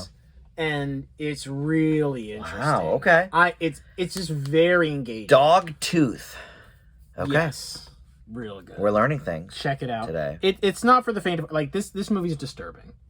See, and that's what's funny. I could do disturbing as long as it's not, like, super violent, gory, like... I don't know. Like, I can do disturbing. Yeah, although, well, the there's things I can't do. It's but not super violent yeah. or gory, but Yeah, it doesn't sound like I it, but did it sounds feel- more like, I don't know, atmospherically creepy and like, yeah, that I can handle. I felt- Dark. I felt can a little handle. nauseous after this one. Wow. Okay. But yeah, I was Whew. glued. Start to finish. Interesting. That's another thing that I really like is being engaged. Yeah. Except Blade Runner. Except for Blade Runner. Snooze fest. Snooze fest. Love it though. Great snooze fest. Yeah. Number 82 is going to surprise you. A Star is Born. With Lady Gaga? Oh my God. Now listen, viewers of my channel know, regular viewers know how much I love this movie. This was, I think it was in my top 10 or just outside of the decade. We did the top 25 of the decade and it was like number 10 or 11. I love this movie so much. I'm glad it's on your list. Because it's at this point probably in my top 100, yeah. Yeah. So what a movie. This is like, Whew. I put this a little bit above Your Name, but they're comparable in my mind. Okay. But I think what puts it over for this one is, I think the music is really impressive. God, I love the know. music. It's so good. And for reference, I mean, metal fan, you know, this guy's not pumping out Lady Gaga on his radio. No, I'm not. Not like me. Love the music. So, in this, yeah, but I mean, undeniable. And this is probably a really hot take, but I think this is Bradley Cooper's most effective performance that I've seen. You know, it's funny. I don't think it's a necessarily a hot take because I think he has many that are sort of in that camp that could sort of, depending on the day. I don't know if I've ever said it on my channel or not, but I'll go on the record right now. I think Bradley Cooper is our finest actor working today. He never misses. Male actor in general. I think in general. Okay. I mean, in terms of like somebody that's not been around, you know, like Meryl Streep, we know she's great. Like, but of somebody that is still maybe not an up and comer, but like a younger guy. He really doesn't miss. He never misses. Even in like a more average movie, he's always like just 100%. And I would say for me, it's either probably between this or Silver Linings is my favorite performance of his. But no, I don't even think that's a hot take. I think that's. And the part I think that makes sense. The part where she's like receiving the award, Mm-hmm. it's like, oh my God, it's so like yeah, if you so don't good. feel something, like Mhm. it might be a negative feeling, but this movie will make you feel things. Yeah, Like yeah. ugh, And how about Gaga's acting? yeah, Who knew? yeah, she's amazing. Yeah, in this. yeah. Love this movie. I'm so happy to hear that's on your list. Wow. No. This is why we don't talk ahead of time. I didn't want to know anything. Next one though. Okay. The high art level of this one. Oh, okay. Okay. So I know I said no documentaries. This one I think. Well, is you said no documentaries. I didn't care. Yeah. I said no documentary. This is the only one that is, I think, technically a documentary. Okay. That it's classified, but I don't really think it is. Interesting. But it's Jackass 3. Oh, I wouldn't call that a documentary. Yeah. I think there's a narrative through line there, but okay. I've only actually ever seen the one they put out this year, Jackass Forever, which I thought was fine. Jackass 3. I didn't grow up on this. You're 15 years younger than me, so I didn't grow up on Jackass. But yeah, I mean, it came out probably in your formative years. You were probably a teenager we when it was watched big. this. Yeah, we Yeah. watched Jackass 1, 2, and 3. And I love Johnny Knoxville. I think he's really funny. But Steve-O too. all the the staple in your balls. I can't necessarily get behind some of that, but I just ugh. A couple real quick. So you said 3 is the best. This is they what's get on better. the list. They Number get, 3. I've not okay. seen the fourth one. But Okay. 1, 2, and 3. 1 is good. 2 is better. 3 is best. Okay. And I don't remember all of. I just remember. Yeah, they kind of blur together. Yeah, they kind of blur sure, together. yeah. But there's some things like the really fat guy putting like this. Okay, there's some really gross things. There's always gross things. I'll spare you. It's like it's either gross, male penis the movie. Like it's either gross, embarrassing, or yeah, painful. Yeah, or or a combination, or just epic. And this is like pure slapstick. Yeah. But also it's Justin bait in the fact that I like doing crazy things and bold things. I don't do things that are I don't think you would do some of these things. No, I wouldn't but- do any of these No, things. no. Like, putting yourself in a car with a bee's nest on your lap. Yeah. God, they love the bees. They did a bee thing in Jackass Forever, too. Or like in a porta That's potty. funny. In a porta potty with like a construction thing. Just Oh, like I've seen rolling. that scene. Okay, Yeah, so that's from 3. that's in Okay, 3. got it. That's funny. Or be in a dark room with medicine balls playing dodgeball. This is highbrow. Yeah, this is high art. No, I love it. That's what I love about your list. Okay, Jackass 3. Yep. Did we see Bad Grandpa together? Were you with No, me? I actually haven't seen that. Bad Grandpa's pretty funny. All right, number 80. Seen this one recently. The Land Before Time. Wow. Believe it or not, never seen. Oh! I know. Isn't that weird? It seems like I would have. It came out when I was like 9 or 10 or something. That is a dagger. I'm sorry. I know. I don't know why we never. I don't know. So here's the deal with Land Before Time. Yeah, tell me. People love it. I know that. There's like 15 movies now. Yeah, there's so many. There might be more. There might be like 16, 17. Yeah. Everything after the 6th movie, ignore completely. It's all trash. Fair. Guarantee you. All trash after the 6th movie. Okay. The first 6 are good, but the first one is much better than the other 5. Okay. Okay. So what makes this movie great? This movie's an hour. Yeah, long. why does everybody... I know. When we ran it... 1 hour. We had it over... During COVID, when we were closed and we could only get, like, older movies, we had this movie, and we were able to run it, like, 8 times a day. Because it's so short. Yeah, so this movie came out in 1988. Okay, so I was 11, I guess. The themes are 10. very strong in this. Okay. It has the Circle of Life theme. Lion King. Before the Lion King. Yes, it has has Littlefoot's mother in the stars, in the clouds. Wow. Like, yeah, Lion King. Pre-Lion King. Okay. And the guy that made this movie is really remarkable. I want to drop. Was it Don Bluth? Is it a Bluth film? Yes.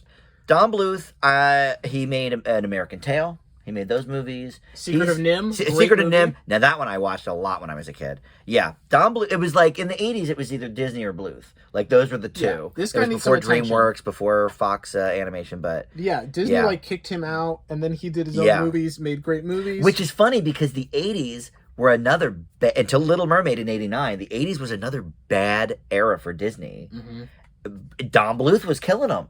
Great Mouse Detective's great, though. I never saw that one. But yeah, Rescuers Down Under. It's like, all right, it's fine, but like compared to Fievel, maybe not as good. Okay, this movie makes me cry. Ooh, okay, cry. We don't see that often, especially like the older I get, the less I will cry. But this movie, I saw it recently, and I know what's gonna happen. It made me cry. Still cried. Okay, still cried. And the sound the sound effects in this are great, and the dialogue's great. As I was watching it, I have not seen this movie since it was on VHS when I was a young kid. Wow. Granted, I watched it like several times, not like an insane amount, but like, and I'm recalling everything as I'm seeing it because everything's so memorable. Brought you back. Okay. You know what? This is, I will take this over Jurassic Park all day long. Wow. This movie is better than Jurassic Park. Wow. The dinosaurs. Now that's a hot take. That's a hot take. I think so. But here's why. Because this is truly about dinosaurs. Yeah, Jurassic Park's more about the Jurassic Park is about money and dinosaurs being a spectacle and like cool. We get to see dinosaurs. This is about the life of dinosaurs. Well, right, because this takes place back in the this is about what dinosaurs went through. Yeah, and the famine that exists, and them having to move on and getting hunted, and their family dying. And really, the core theme of the film is unity. Mm-hmm. And it shows different perspectives of that. Yeah. Sarah is this Triceratops girl who's been raised by her father to be elitist. They don't interact with other species because they're the best. Bluth always had such, interesting and adult themes in his movies. Mm-hmm. He really did. And it's really believable. She, the way she develops is really believable. It's really impactful. There's another character, Ducky, who is the opposite on the spectrum. She's been, raised to be really inclusive. Her species is really inclusive. Littlefoot, the main character, is kind of in the middle. He's mostly inclusive, but not, as inviting as Ducky. Okay. And there's just... Wow. It's about unity and them working together, given their strengths and weaknesses, to accomplish a common goal against the T-Rex, Sharptooth, who is just way more dominant than any other species. And yeah. Wow. And them trying to work together and just get to the Great Valley. They're constantly pushing towards this goal and struggling. And it accomplishes all of this in an hour. We're not wasting time here. Ice Age took about 6 movies to accomplish that and still didn't do it very well. Yeah. This movie is excellent. To be honest. Love Land Before Time. Okay. I'll watch it, I guess. Okay, next movie, number 79, Whiplash. This is one, and I think I've maybe only seen it twice. I think about this movie probably more than most from that era. This is when we were doing Film Fanatics, so we watched a lot of movies. And I've only seen it twice. It's like anytime a list comes up, I always have it on the short list. It was on my short list for Best of the Decade. It was on my short list for my top 50 of all time. Like, I need to pull the trigger, watch it that third time to give it the push. But, like, I love this movie. It's what sold me on Miles Teller, for sure. I know this is your list. You should be talking about it. But, like, I love this movie. Like, give me the passion. This is the passion of the Dan about Whiplash. The scene you talked earlier about, I think it was Saving Private Ryan, like the opening scene. The scene where him and J.K. Simmons are in the rehearsal room and he's like, not my tempo, to me is one of literally the greatest, most well-acted scenes in movie history. Like, I love this movie. What does it do for you? Okay, so first, let's just talk about J.K. Simmons. Amazing at everything. I think, thank God he won the Oscar for this. Yeah.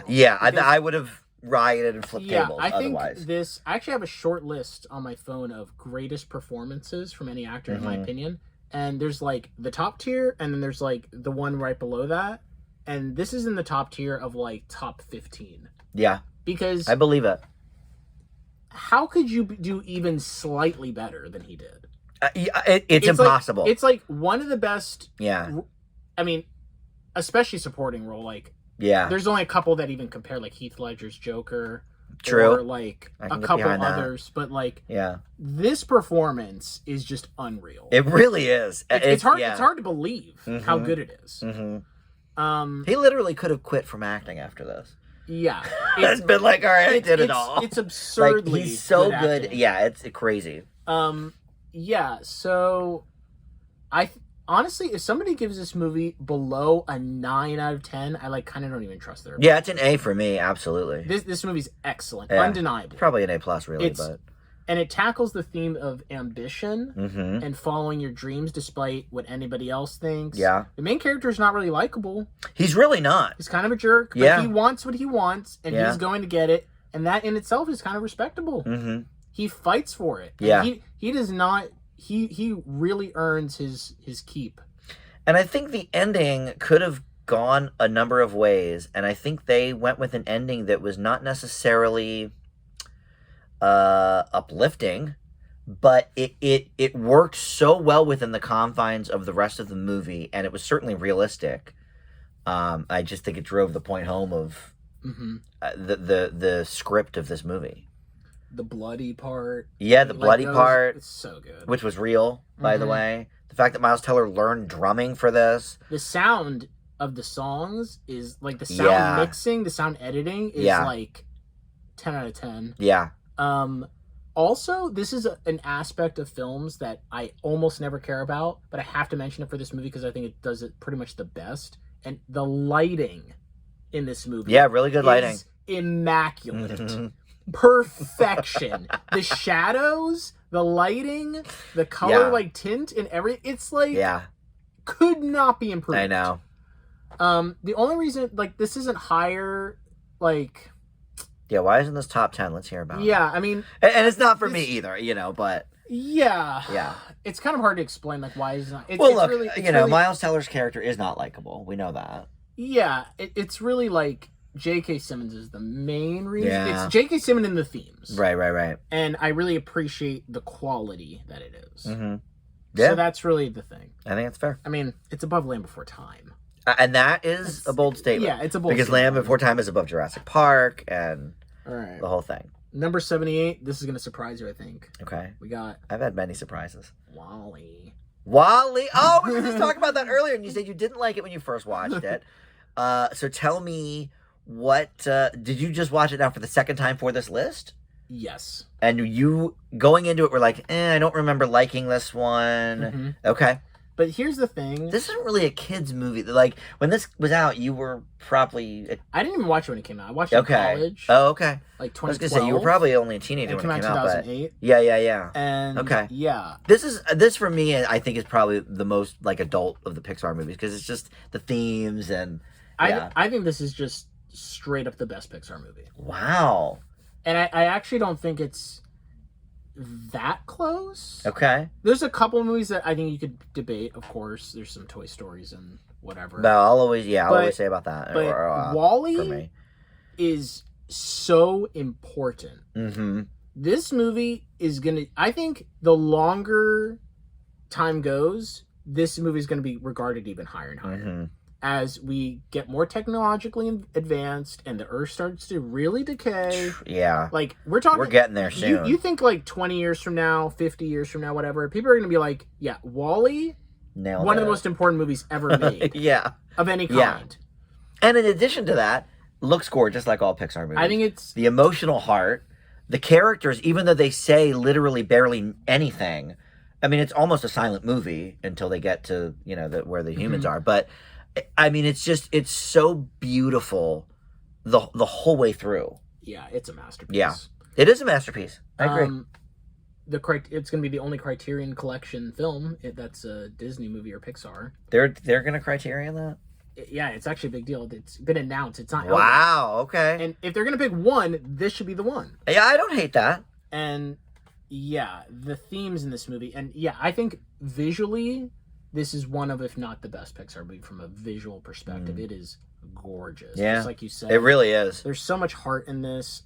I don't think kids get, like, That's the thing. I didn't really appreciate it when I first saw it. I don't and I was 18. think kids necessarily do, because because it's not anything they think about.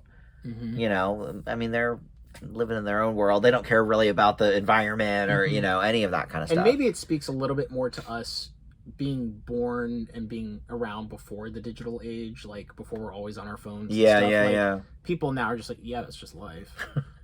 Yeah, but the fact that when they get to the human world, like, they have their screens this close to their faces. Like, when you push that further, it's like, this is bad, actually. And I think most people would kind of agree with that or whatever, but this really hammers it home. And good pick. It's reevaluated, and it's rated G. Yeah. Like, mature movie. Very mature movie. Okay. Speaking of mature movies, we got another Danish film by the same director as The Celebration. What the heck? I gotta get this guy's box set. Okay. We have The Hunt. The Hunt. All right. Now, there was a movie called The Hunt from a couple years ago where they were hunting the people with Hilary Swank, and obviously this isn't that. Yeah. Okay. The main character is played by Mads Mikkelsen. Oh my God, I love him. Yeah, excellent actor. Yeah. Okay. This movie, though it's a drama, it's a very heavy drama, is kind of in a weird way, one of the most terrifying movies I've seen. Really? Because this makes me fear for the possibilities of what could happen to me. Okay. Because in this movie, the main character is accused of sexual harassment. Okay. And it's all about that. Oh, wow. Sexually harassing the child of his best friend that he's known his whole life. Oh, this seems vaguely familiar. I think when I first learned about Mads Mikkelsen, I did look up some of his older movies or whatever. Okay, this seems a little familiar. I didn't see it, but the impact of that is very powerful, and it makes me afraid to and he's a preschool person, and like a teacher. Yeah, preschool teacher, and she says some things and all this and that. Whoa! And nobody believes what he says, right? And this movie would not even be able to be made in America. And what's it called? The Hunt. The Hunt. It's in the top 100 on IMDb. The Hunt. Okay. Yeah. It's kind of a random name. It's not really relevant to the movie, honestly. No, but I want to know about it. But yeah, this movie, it makes me afraid because I really love kids. I always have. I really want kids. Yeah. I think kids are really cool and fun to play with. I was a Sunday school teacher.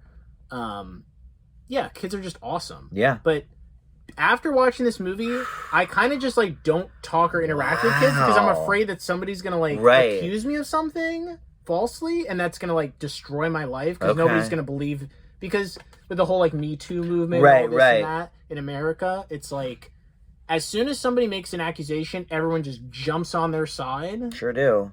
overly, and I feel like that's not fair. Not that, people shouldn't, of course, No, be I understand, punished but severely, yeah. but, like, let's innocent till proven guilty. Wow. Interesting. And this movie scares me. Mads Mikkelsen But it's is very great. raw and grounded and realistic. And Okay. does not hold back. Well, I'm going to have to check that out. I really appreciate this movie. I'm so glad it exists. Okay. Because that perspective is just not explored. That must be fairly recent if Mikkelsen is in it. 2012, I think. Okay. Yep. All right, number 76, we have our first James Cameron. Ooh, okay, so let me think. If Titanic's this low, I'm going to flip a table. So it's not Titanic. Terminator? I don't think you're going to guess it. The Abyss? Yes. All right. As soon as you said I wasn't going to get it, it must be The Abyss. Yeah, this movie... It's one of the few James Cameron I've not seen. Underrated. Yeah. My buddy Joe loves The Abyss. Yeah, this is a really good thriller. Okay. The Abyss is about, like, going to the lowest point in the ocean. Mm-hmm. And the trials that are involved with that, with the massive water pressure. And the camaraderie of the crew, and the tension that ensues. And it's just really good. I don't have a lot to say about this, but it's just really... This is a really good classic time. on my shelf up there. I got to open it sometime. You have The Abyss over there? I do. It's actually Director's really hard. cut, I think. It's really hard to get a hold of, like, a good version of that. Yeah. I don't even think it's on Blu-ray. No, it's on DVD. It's weird, though. James Cameron's always about the technology. You would think he would put all his movies on Blu-ray. Yeah, I was really impressed by this movie. Okay, love that. So check it out if you like thrillers. Next movie, number 75, No Country for Old Men. All right, now, I saw this once, but Joe and I are rewatching it next month for, I don't know when I'm going to post this, but we're watching it in November for the anniversary, because it's the 10th anniversary of that, and we're also watching to compare it is There Will Be Blood. So the two depressing movies of 2012. Have you seen There Will Be Blood? That one I haven't seen. I saw No Country when it was out. I didn't see There Will Be Blood. I'm really curious about your perspective on that one. Yeah, I watched that recently. It's going to be a dark double feature for sure. But I think There Will Be Blood is excellent. Though. Okay. But anyway, No Country for Old Men. So the first time I watched this movie, here is my take. Mm-hmm. Basically, terrible content. Okay.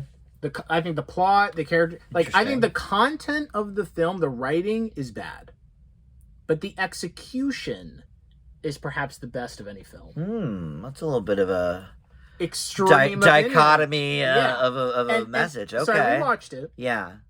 A few years later, and my opinion is definitely not as extreme as that. Like, really bad writing, really great execution. It's like this now. Mm-hmm. I mean, the writing is probably actually good. It's more of a preference thing, I suppose. This movie's mandatory to watch with subtitles. Yeah. Which I didn't do the first time, and I regret that. I usually watch most movies with subtitles, but yeah, this one... You can't understand Tommy Lee Jones. No, you can't understand Tommy Lee Jones. You can barely understand Javier Bardem. He's amazing. Which, by the way, I just watched this new movie, Lyle Crocodile. I took my nephew to see it. And Javier Bardem is... like one of the stars of it, and he's like singing and dancing, and I was just like, I've never seen him do anything like that in my life. Like, I know him more as like a creep and Anton Chigurh and like all of this. It was very weird. So it's menacing. Yeah. Yeah. Word. Yeah. But yeah. And that won Best Picture, I think, right? Yes. Yeah. The Coen brothers, I really like their stuff. I've like Inside Llewyn Davis. Yeah. I really like that movie too. But this movie is really unconventional in a lot of ways, and in a lot of ways that will turn mainstream people off. Mm-hmm. And kind of turns me off as well, to be honest. But I think it's really effective. It's really engaging, first of all. Like, you're entertained as you're watching it, and it conveys its theme really well. Mm-hmm.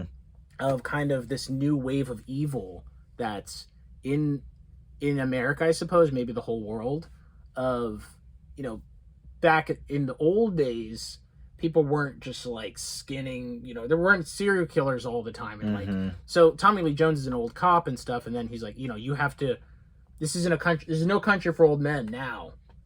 So we have to. I think the movie takes place in like the 80s or 70s. That sounds about right. Something like Yeah, that. definitely not present day. And he's like about to retire or whatever, but like you have to become the monster to defeat the monster in a sense. And I think it tackles that theme very, very effectively. The acting is really good. Yeah. Yeah, I'm interested to watch it again. There's some really good scenes in particular. So yeah. Okay. I think it's just a great film. Yeah. I don't fault anybody for hating it though, because there's certain things that so really dark and and honestly, unsettling. I don't even understand why Woody Harrelson's in the movie. Really. Well, Woody Harrelson can just show up and read the dictionary. I don't care. Yeah. He's always great. He just adds. Yeah. Okay.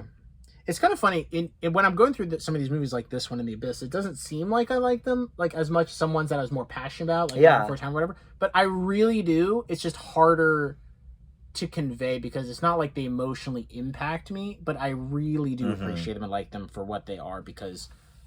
Well, there's nothing wrong with that. I mean, not every movie has to impact you, personally or whatever. You could just.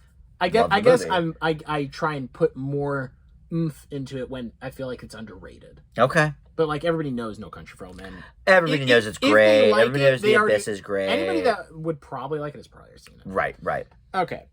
Number 74. Star Wars. Wow. Now this is the original 1977. A New Hope. A New Hope. Episode 4 now it's called. Okay. God, how much Star Wars is on this list, I wonder? You love Star Wars. I love Star Wars. I believe... Okay. Don't tell me. We'll find out. No, I was just going to say, I believe this is the first live-action movie I've seen. Wow, okay. And the reason why I don't know this, but mostly when I was really, really young, I watched animated movies. Right. But I distinctly remember being 3 years old in Florida in my grandma's old house with my uncle Josue, watching Return of the Jedi and talking about it. And at that point, I'd seen the trilogy multiple times and I knew it very well. And I cannot, I have a list of every movie I've ever seen. Do you really? I do. I have a list of every movie I've ever seen. I should have done that. So, on IMDb. When I was a kid. Oh, okay. And I don't think I've seen any of them prior. That sounds about right. Age. Yeah. I mean, there's a couple movies I've seen when I'm 3, like Titanic and... We saw Braveheart, we know that. Braveheart, yeah. That I can identify, but I think this is probably the first live action film I've ever seen. Wow, all right. So Star Wars is instrumental for me. I love the combination of sort of supernatural mysticism with high-tech technology sci-fi. That combination, that blending is so... I also love Dune, which heavily inspired Star Wars. For people that don't know, like Star Wars owes a lot of credit to Dune. For Jedi and what's funny is when the new Dune movie came out, this is how dumb people are. When the new Dune movie came out, they're ripping off Star Wars. Like, you realize it was a book like a long time before Star Wars. Oh, but people whatever. Said that. Oh yeah. That's disgusting. Yep, they sure did. Yeah. Dune is my number one favorite book, by the way. Okay. But yeah, Star Wars. I watched this recently because I watched it with Amalia, who's only seen it once in college and doesn't really remember it. And her housemate, Yanni, who's our friend, and she's never seen it, and they liked it. I kind of have a rule that anytime I'm dating somebody and they haven't seen, like, the original trilogy, we have to watch it. Okay. And usually they're like, I don't want to watch it because it's going to be, like, dorky or whatever. And every single time, then they all like without fail, we finish the movie and they say 2 things. 1, it was nothing like I expected, and 2, I liked the movie. And guess what? The first one is like the least great of the 3. I would agree with that. If we're being objective in terms of like its influence, of course, like you can easily say it's the best. Right. But like, because I would argue the original Star Wars is the most classic film ever, other than Wizard of Oz. That's probably true. I mean, certainly in terms of pop culture. And just how many movie things making, right? Yeah, how many other things came after it? That's probably true. This movie does a lot of things effectively. I think it does a thing called petting the dog in stories, which I think a lot of things fail to do, which is making you empathize for the main character. Okay, it's petting the dog, making you be like, okay, I like when Luke wants to go out in the world. It spends those like 30 seconds doing that.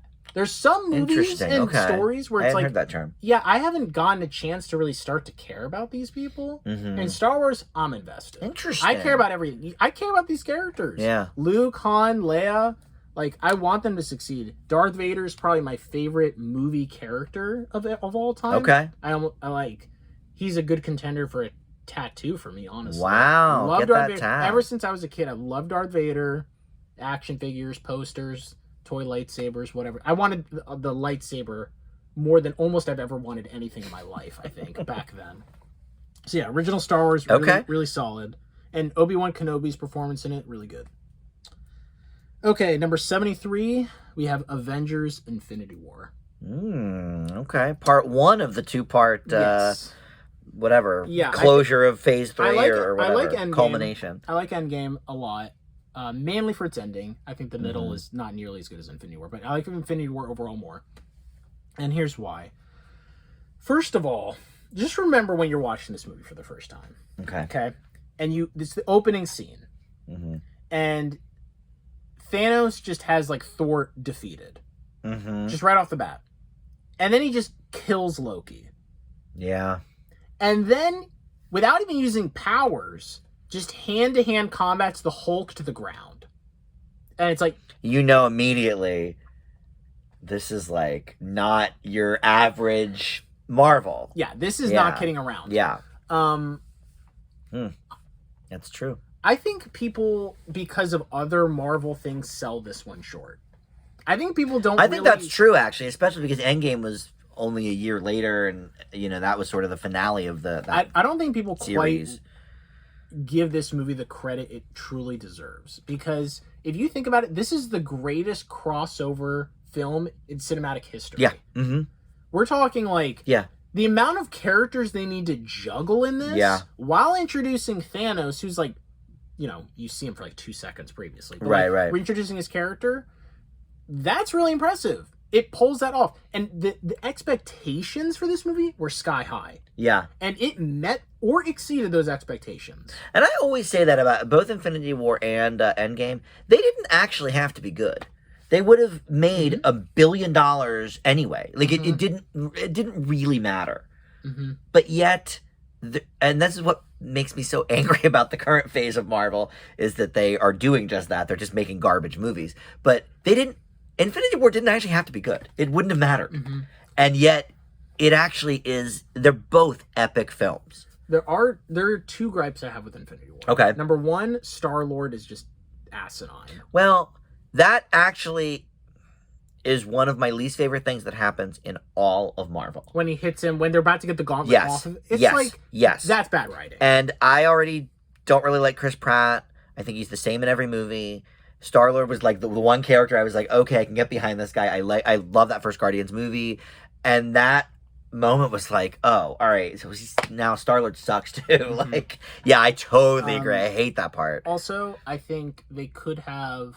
This is a more minor gripe, but I think, you know, when Thanos takes the rocks from, like, the moon and, like, slams them... Like, they should have had more grandiose, like, really go nuts. Okay. With, like, this is the most powerful character we have ever seen and will see for a long time, and let's see, like, how crazy this stuff he can do. Mm-hmm. I think they should have leaned into that a little bit more, but it's okay.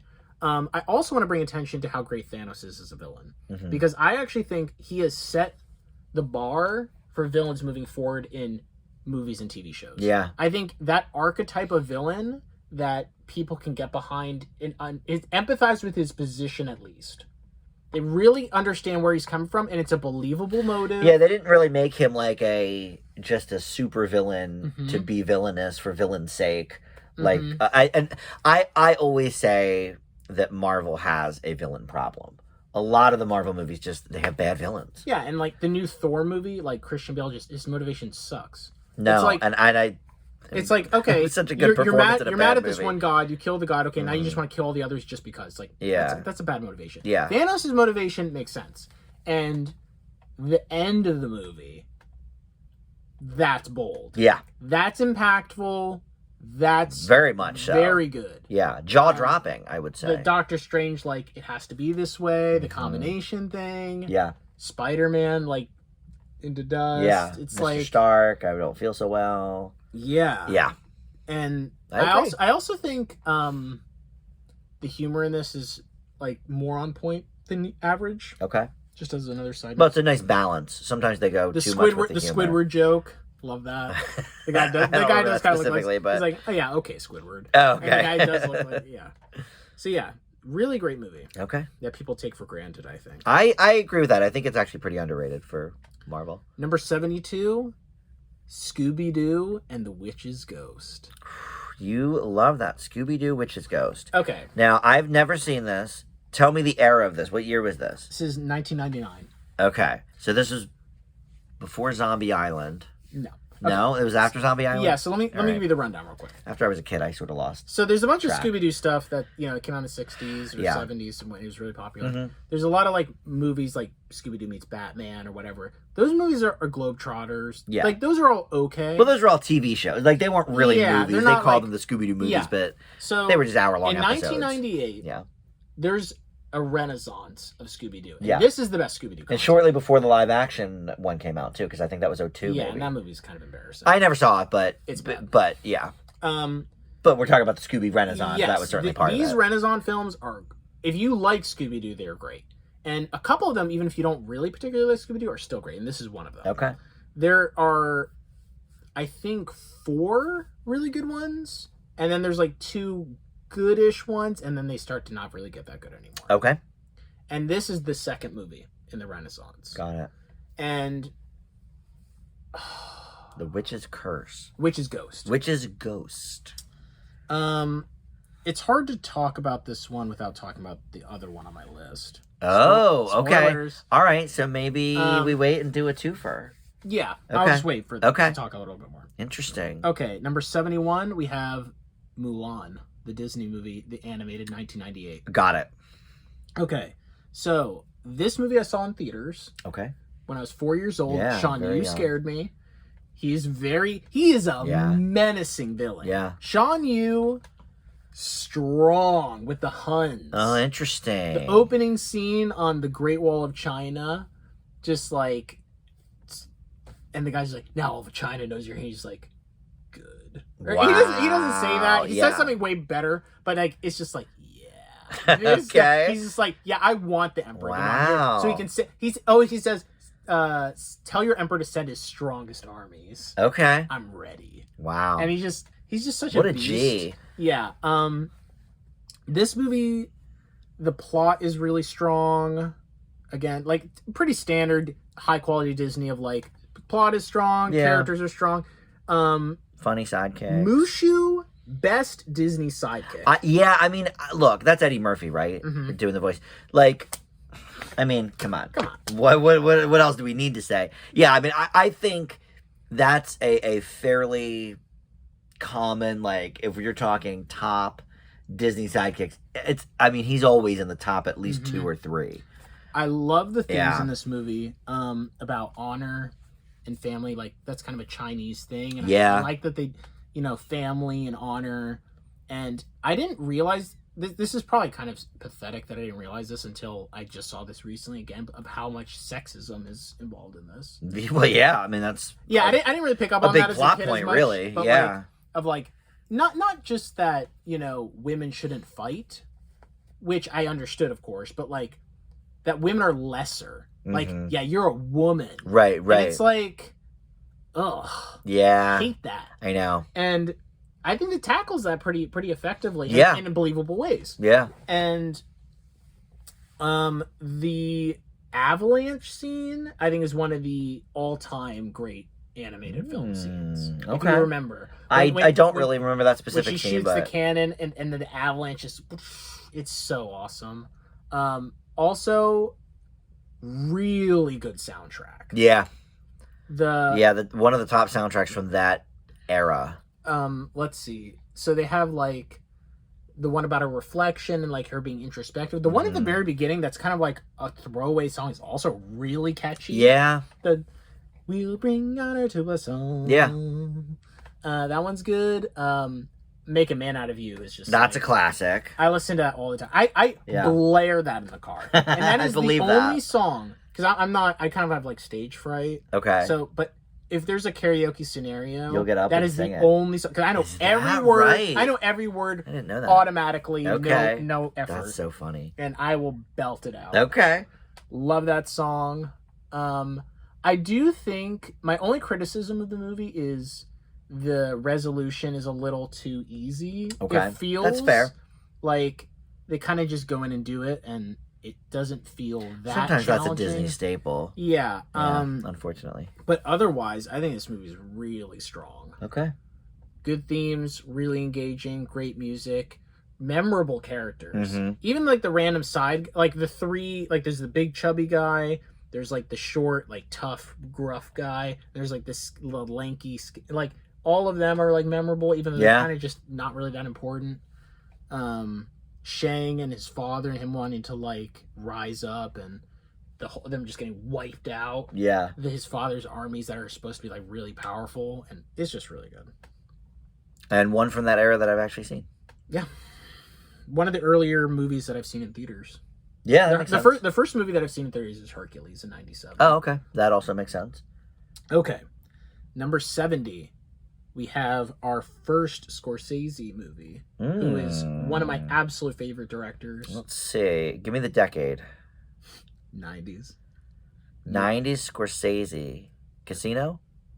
Yes. Good guess. Thank you. Didn't guess Goodfellas. I respect that's that. early 90s, though. I feel like you said mid. I just said 90s. Oh, did you? Okay. I heard mid in my head, and that led me to Casino. Yep. Casino. Yeah. I actually think this movie... I would not recommend this movie to a single person I know. Really? Yeah. Not even me? I should watch it? I don't think a single person that I personally know would like this movie. Really? But I love it. Joe loves it. Yeah. And you love it. Certain people. But not me. You don't think I would like it? This movie's straight up 3 hours. Mm-hmm. For starters. I know that. It's extremely crass, extremely violent. None of the characters are, like... They're all bad people. Every character in this is a bad person that you're... Yeah. Best of the 90s. Best of the 90s, it says. Mm-hmm. And it's unopened because I never watched it. You have the DVD over there, too. Do I really? I got it on Blu-ray and DVD, and I've never seen it. Yeah, Okay, Sharon Stone is sounds like me. excellent in this movie, by the way. Yeah? Yeah. As kind of like the gold digger, like junkie. She's an alright actress. Yeah, I haven't really seen her much, but Total like, Recall. I really like. Oh yeah, Basic Instinct. I mean, she's okay. Yeah, but all right. But yeah, I love Robert De Niro. He's my favorite actor. Actually. Yeah, I do know that. And Joe Pesci. Surprised this is the first De Niro. Is this the first De Niro we've had? I think it is. It is. Wow, not the last, I guess. No. Yeah. Okay. Joe Pesci is mafia. Yeah. No, those things are just synonymous. Yeah. And he's great in Goodfellas. He's really great in Goodfellas. He won the Oscar for that. He did. Justifiably so, I think. Yeah. But I feel like this is the most Pesci he ever is. Really? He is so ruthless. and there's a trivia thing that, because this is based on a true story of actual people. Okay. That the actual person just said like it is like him 100%. Wow. To a T. High praise. But this movie also really visually appealing. It's in Las Vegas in the 70s, and people are just getting rich and scamming people and just like so much money. And the way it's done, I think narration is a risky thing in films. Yeah. But when done well, I think it's a really smart thing to do. I think it really adds to it, and Scorsese knows how to do that. I was gonna say he's one of the premier people of that for sure. It's in Taxi Driver and Goodfellas, and he does it in this one, and it's really effective. Just seeing the glamour of Vegas in the 70s when things were fast and loose, and the regulations were lax, and people are just getting rich off of like all these scams and all these things. It's kind of a fun watch in that sense. It's also really serious. I think you have to be into the sort of heavy mafia things. I think you kind of have to be that's why Joe loves it. Yeah. Mafia is one of his favorite think if you're not a mafia fan, you're not going to like the movie. Interesting. I think most people that would watch this would just be disgusted with the characters. Okay. But it works. Yeah. I mean, I just think it's great. I'm sorry. Don't apologize for your list. All right. Number 69. This is a Billy Wilder film. I just got a box set of his. Let's see. I mean, the obvious is it Some Like It Hot? No, you That's probably the obvious I one. don't know if you know this one. Okay, I let's think hear. this is, and I've seen like a lot I of actually it. had not heard of many ones on the box set, so I It maybe is haven't. Witness for the Prosecution. I have heard of that, but I have not seen it. Okay. So I really like Billy Wilder. I think he's one of the greatest at least American directors of all time. I've seen all of his classic movies, like Some Like It Hot and Sunset Boulevard. But I really like Sunset Boulevard. That actually almost made the list. It was on it at one point. I rewatched it and went down a little bit, and I was sad about that. But that movie's a masterpiece. The Apartment is Billy Wilder. That's you like that one of my tops. Yeah, love that movie. I can't think of the other ones right now, but I've seen a lot of his movies. Okay. This is easily my favorite of his. Wow. Okay. And this movie is I love a legal drama. I really- assume that's what it is. really oddly not brought up ever. Yeah. But like anywhere you go, it's extremely high rated. Okay. Like it's number like 60 on IMDb. That's very good. On Letterboxd, it's like number 50. Something really high. And for good reason. I think this movie's excellent. It suffers from this certain thing. I've only seen this movie once. So it suffers from this thing where I feel like on every rewatch I'm going to like it less. Okay. Oh, But on the first interesting. time, I was Okay. completely blown away. Okay. So it's a little hard to gauge where this belongs, but I think everybody needs to see this movie, and I think it's, I have to watch it.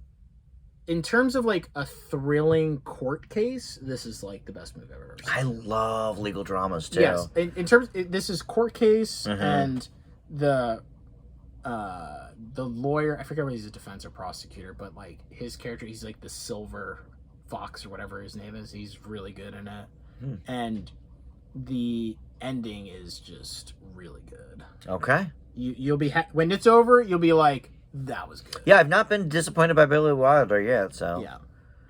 All right, number 68, we have High and Low, Akira Kurosawa. Oh, wow, we know about this movie. No, you don't love it. I really don't. Which is very understandable. Yeah. You need to watch this movie. This is like 63, I think, black and white Japanese. Yeah. So like, you need to be awake. Don't forget I watched it at like midnight. Yeah, you got to be awake and focused for this one. Yeah, my other brother, Justin, brought it, and it was like, yeah. This Joe and I felt the same. We were like, this is kind of putting us to sleep here. Yeah. Yeah. This movie's excellent, though. I know Justin, He loves it. I think it was his top 5, this is top 3 or something, right? Number 2, I think. Was it? Okay. And Yeah, he loves it. like, that's a good pick, because this movie is excellent. Okay. This is a 9 out of 10. Let's hear. Let's hear about it. It's a noir. It has a really interesting premise, which kind of spoils the first bit. Do you want to hear about it? I've already seen Okay. it. Well, So I guess it's fine. yeah, basically there's a kidnapping, and someone who's really wealthy is getting extorted, even though it's not like his problem. Like the kid is gonna die if he doesn't pay them like all of his money, which is his whole Yeah, life's it's an interesting work. concept. His whole life's work to get to that point. Mm-hmm. And he's wrestling with those themes. But like, it's not just that. That's like just the tip of the iceberg. The way it all plays out is really brilliant, really cleverly constructed, and the acting is super good. The themes are also strong with classist things of high and low. You know, he's living on this hill with his mansion. Right. And, you know, people who are poorer who always look up to that and just like... Quite literally high and low. Yeah. Yeah. And the highs and lows of life. There's a lot of symbolism in the different various meanings in the title. Mm-hmm. But yeah, Kurosawa, I think, is one of the absolute best directors ever, and also one of my favorites. And yeah, this is like one of my favorites of his for sure. Yeah. Love it. Number 67, we have our one and only Dragon Ball Z movie. Ooh, okay. This is the shortest movie Can't on the wait list for this. by far. It's 48 minutes. Wow, that's barely a movie. Dragon Ball Z: The History of Trunks. Okay. So, just for a little context, so in the story of Dragon Ball Z, about roughly half, a third way through, we have a character named Trunks who's from the future, and we don't really know anything about I'm not familiar with this character. Yeah. Okay. He has purple hair, Okay. It's like kind of stringy, and you're just like, okay, who's this person? But he's like ridiculously strong from the future, and you're just like, okay. And then he like warns them about what's going to happen. He goes back to the past, and this shows his story from his perspective of what happened before he went back. Okay. And oh my gosh, this movie hits me hard. Wow. So hard. I have cried at this movie so many times, Dan. Oh my gosh. Like, oh my gosh. I'm like tearing up just thinking about it. And it's not just sad though. Like, it's about oppression. Okay. Because in the future, there are these two beings called androids that were constructed by this evil guy. Mm-hmm. There's a bunch of backstory to that. And they're just killing everybody on Earth. They're just killing everybody. Love that. And everybody's dead, basically, except for a couple people. A couple people that are like characters within the series. Random citizens are just getting slaughtered. Wow. And the androids are just gleefully killing them all. Okay. And just like, and Trunks is born into this world. He's the only like character. Everybody else is like older, like characters we've known that they're like older. And seeing them older is really cool. Like, Goku's son is like an adult. He's a man. Oh, he's we like, love that. He takes after his father and things like that. And he mentors Trunks. And just watching them try and fight tooth and nail, but they're always outmatched. And like they're just fighting so hard to not be oppressed anymore. And it's really impactful. The action's really good. You know, I've seen 20 Dragon Ball Z movies. Yeah, you've seen probably most of them. I've seen all of them. Yeah. But there's like 20 plus. This is the one. Yes, context matters, and you know, if you're not invested in the character of this series, but like, I think, and honestly, I rewatched this recently. The dialogue is kind of bad. Okay. But fair. But it really does. Yeah, you got to be. It hits home for you, for sure. Yeah, it's really good. It's okay. Yeah. So that's number 67. Only Dragon Ball on the list. Yep. Okay. I considered one other, but didn't make it. Number 66, The Prince of Egypt. Okay. Have you seen this? DreamWorks. I think so. Is Sandra Bullock in this? She does one of the voices? Probably. I think okay. so. Yes, this is one that Joe told me to watch because She's that whole era of Disney, DreamWorks, I just didn't see them. So, yes, I have seen this. Okay. It's decent. Great music. Yes. Yeah. This is easily my favorite DreamWorks movie. Okay. Ooh, beating all the Shreks. I think Shrek's overrated. Woo, okay. Another hot take. Even That is a hot take. when I watched it in theaters when I was a child, yeah, I was not impressed by Shrek. To be honest, I don't think it gets good till Shrek 2. I think Shrek 2 is better. Yeah, Shrek 2 is better, and actually Shrek 3 is not good, and Shrek 4 is like okay. I haven't seen 4. 3 sucks. So really, I guess 2 is the only good one, and then the Puss in Boots movie. Shrek is a good movie. Yeah, it's like okay, but I'd give it like a 7. People that are obsessed with that Shrek movie, oh my god, it's really cool. Anyway, enough about Shrek. Diverting. So Prince of Egypt, rather. Prince of Egypt. Yeah. So this beats out the 10 Commandments, which is like a 3.5 hour or 4 hour version of this story. Yeah, that's true. Much more thorough and detailed. Yeah. But this one I feel like has a different emotional impact in terms of the relationship between Moses and Ramses. Yeah. Which isn't actually biblically accurate, I do not believe, but it's effective in the narrative. And I think it serves the narrative well. And I also think God is really awesome in this movie. Okay. Like his voice, the way he talks, like that all is all good. And when Moses parts the Red Sea, it's just so epic. Like it's like yeah. Like I feel that like this is epic. Like those chills. Yeah. You know? Yeah, the soundtrack I think is the all-star of this movie. Mm-hmm. That's the first thing I think of when I think of it. The Plague song is one of the best animated songs. It's so good. There's other really good ones, Deliver Us and things like that. But there's the one song in the desert, Heaven, Live Your Life Through Heaven's Eyes. Mm-hmm.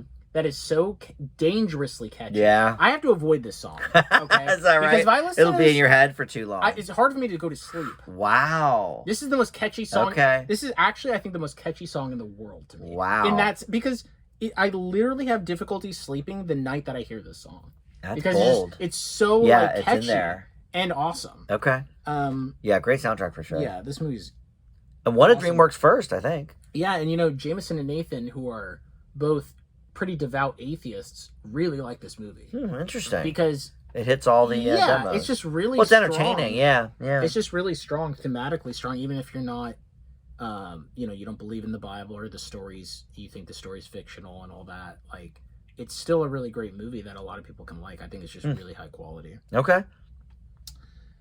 Number 65, we have my top Marvel movie. Oh.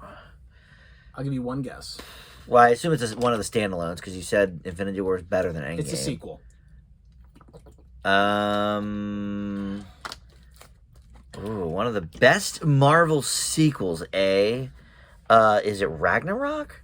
No. Because that's a solid movie, but... Spider-Man No Way Home. Of course, Spider-Man, yeah.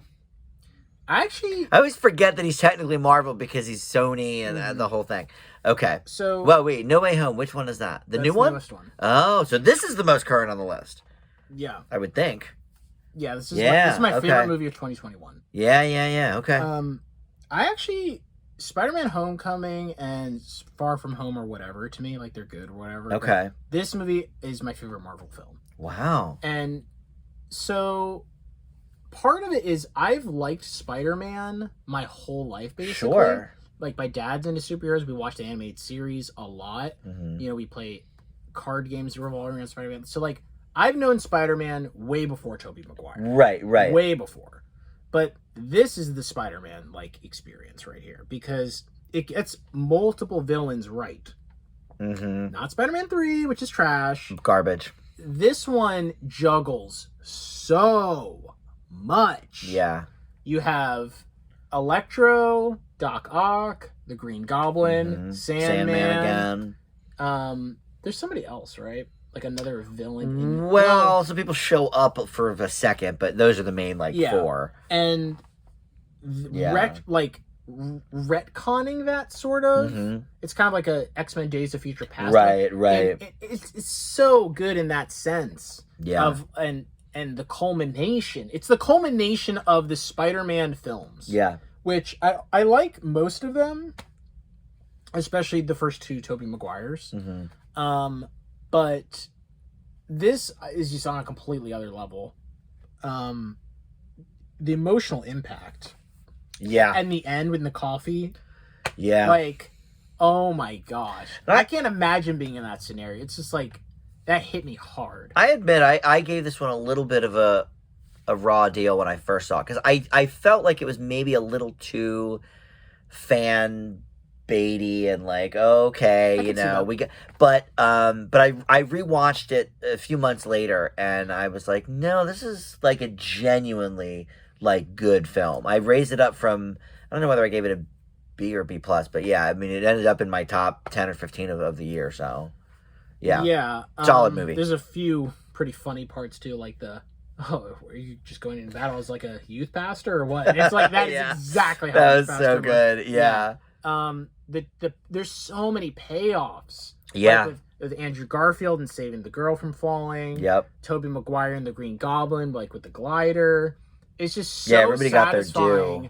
Watching, 7 movies of buildup for this culmination that justifies so many things and amplifies and just enriches the whole thing. Yeah. And again, much like Infinity War, expectations for this movie were sky high. Yeah. That's for sure. And then it ended up breaking all these records. Yeah. And it exceeded, I mean, my expectations weren't sky high. They were like high, but they weren't sky high because I just don't have that much faith in Marvel sometimes. Yeah, especially lately. And I didn't really I didn't dislike them, but like the other Tom Hollands I think are like good but not great. I love the first one. The second one's okay. Yeah. They also don't waste time in this movie because that's a lot of ground to cover. Like, that's true. It starts right off the bat. It's like they go Peter into Parker, it. Spider-Man. It's like, yes, right. good. Yeah. The Aunt May part. Aunt May is really, tragic. really yeah. impactful. Yeah. And I think Tom Holland's acting and his the writing of Spider-Man's reaction to her death. A little bit of a spoiler. Well, I mean, at this point, listen, it's one of the most watched movies of all time.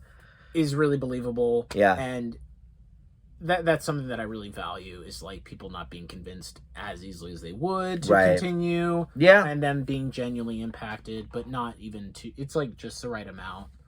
Oh man, What a movie! The action scene, his suit in it is so cool. Yeah, it's like very metal, cool getting, suit. like, yeah, and it again the villain. Oh, and the lizard is the other one. Oh, that's right. Yeah, he was in it for a bit. Yeah, Yeah, and yeah, it just yeah. makes all those characters, and Willem Dafoe as the Green Goblin is I know. It's so good. So good. Yeah, love this movie. Okay. Doctor Strange is also cool in it. Like, Yeah. I think the moral dilemma of whether to kill let the villains die like they should have in their universe or save them. That's a legitimate, like, which side is actually right? Yeah. I don't know. Right. And I think that's like usually when there's a moral dilemma in films, it's like, yeah, but like Thanos, for example. It's right. Like you still gotta kill him. Yeah. Like, right. Like he's still doing wrong at the end of the day. Right. Even though you really empathize with his position to an extent, it's like this one you really don't even know, like, what is the actually right side. Right. Right. And it's believable that they would fight over it. Yeah. Number 64, we have Judgment at Nuremberg. Okay. Heard of it? This Classic. is 3 hours. Okay. Black and white.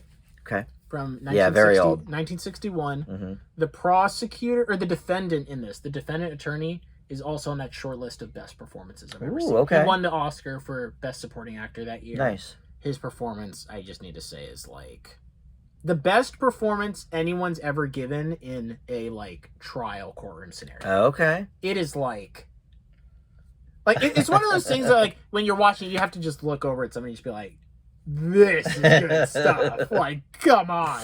Okay. But this movie is about it takes place post-World War II, and there's a trial of putting the judges that were in the Nazi regime on trial against crimes against humanity. Oh, okay. Again, like, did they... I love that concept. Should they be imprisoned, executed, whatever, for purposely imprisoning and executing people they knew were innocent? Mm-hmm. Because they were Jewish, or they were an issue for Hitler, or whatever. And they appoint nobody wants the job of overseeing this trial, and they get this guy who's kind of a random guy from Maine, who's like the 12th string judge. Okay. Who's just like reluctantly doing it, but his development over the course of it's really great, and I think it really brings into perspective the German people. How. You can kind of argue back and forth, like, did they know what was really happening? Right. The citizens themselves, could they have done something? And I think it tackles that really effectively. And this movie just tackles these themes in such a way that it's not trying to tell you to think a certain way. It's just showing you the thing. And me and my mom completely disagreed on this movie. Really? On, like, which side was... And the results of the trial. Interesting. We very much disagreed on. Oh, that's cool. And Nathan has also seen this movie, and we also disagree on this. Okay. So different perspectives. A lot of different perspectives. This also has Judy Garland in it, by the way. Oh, that's why I've heard of it. She's one of the witnesses. Okay, that's why I've heard of it then. Yeah. Okay. But the themes of justice, I think this is a really good one about justice. Okay. What is actually just? Is what's just following what the law was at the time?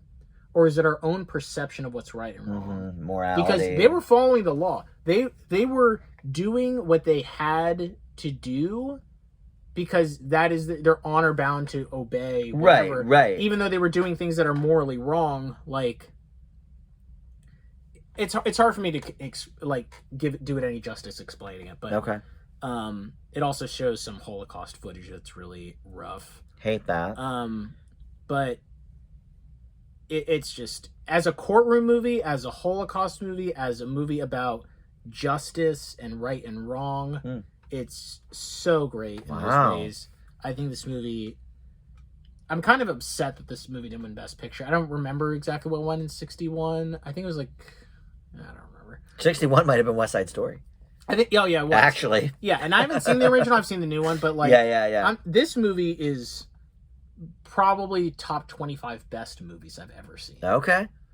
The best courtroom movies I've ever seen. So, number 63, we have Gandhi.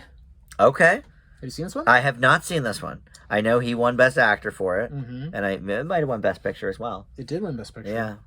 And Ben Kingsley. Well, I was gonna say rightfully so, but there's another movie in 1982 that also 82 was a big year. It's pretty good. I think E.T. should have won, regardless of you have your own thoughts, I think, but Gandhi is probably the historical figure that I respect the most. That makes sense. That's not like biblical. Right.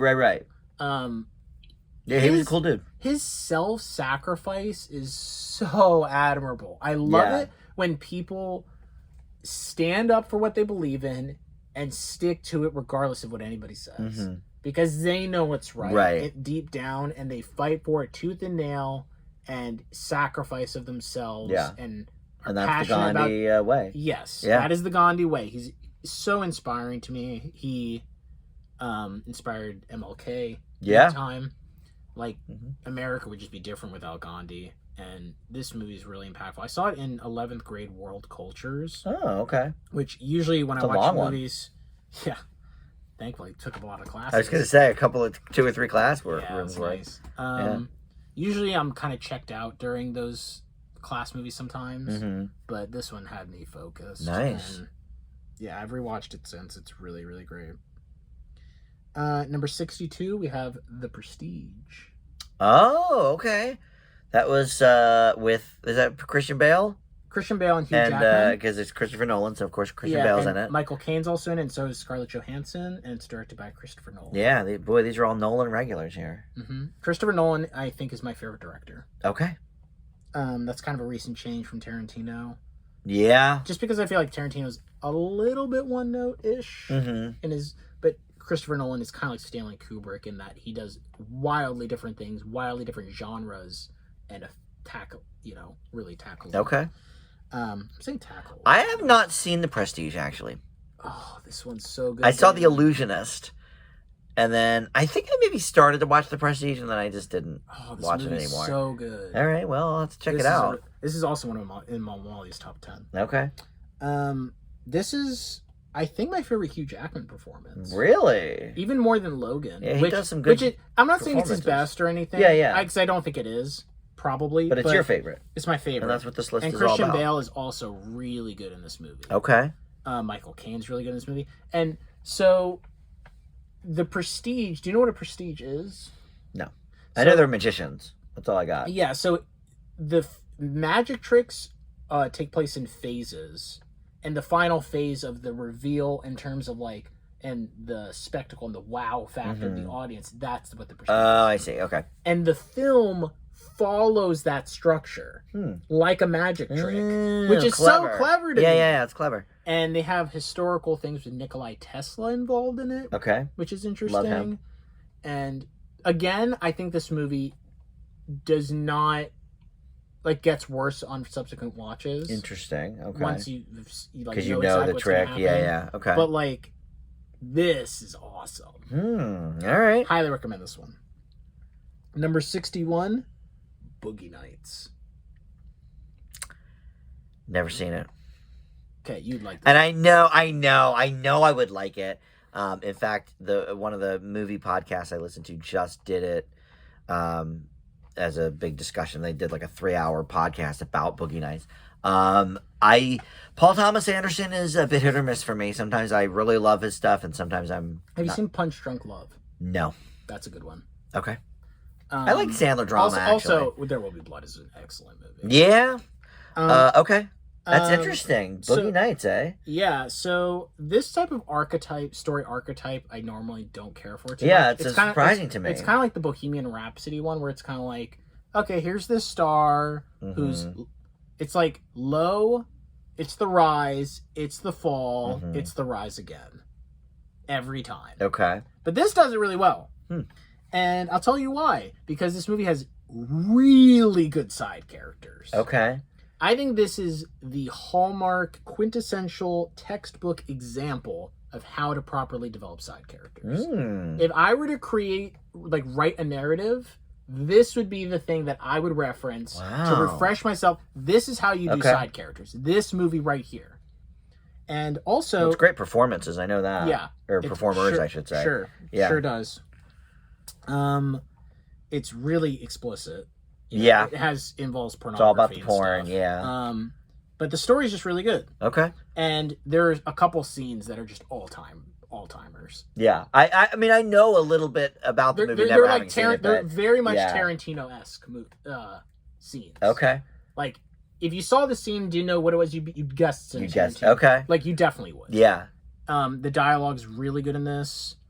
Yeah, I just love it. I was surprised how much I liked it.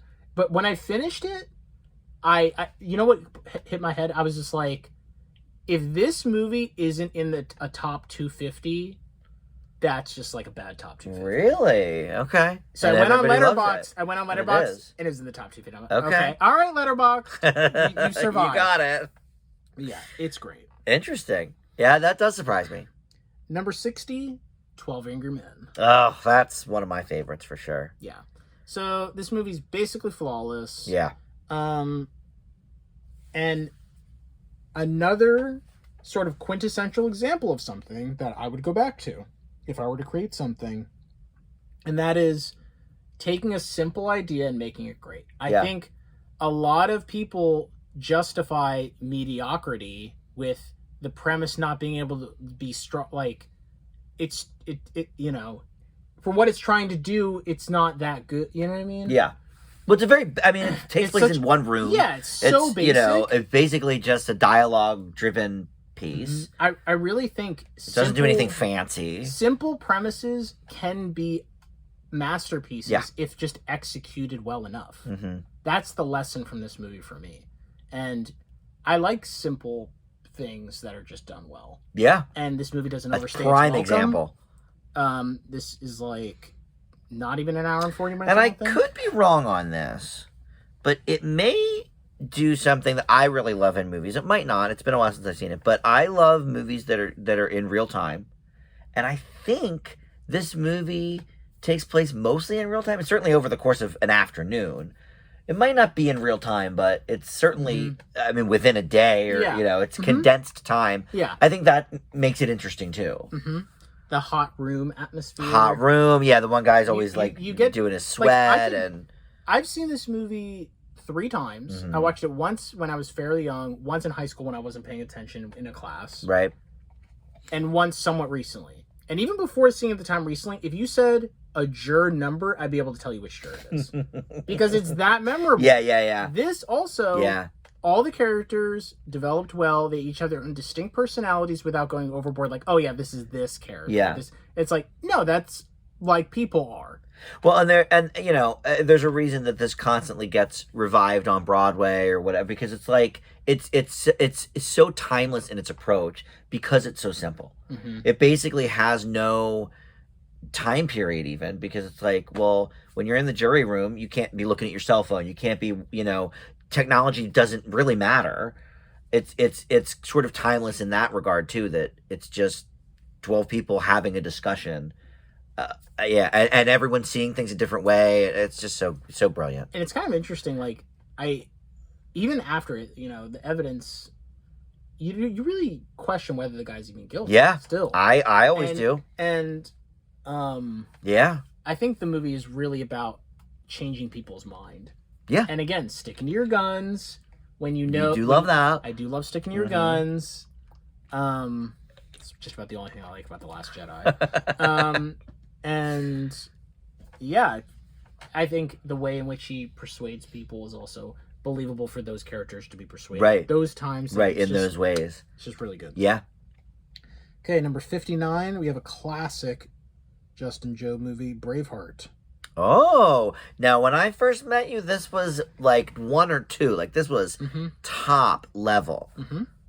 All right, now it's in the 50s. I would say from the time I saw it when I was like 3 or whatever, up for a very long time, I referenced it as my favorite movie. Yeah.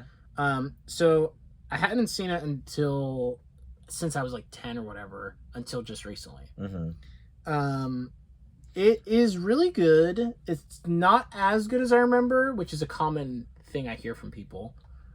But I will say, as far as medieval combat, it's like it's up there. Good. Okay. Yeah.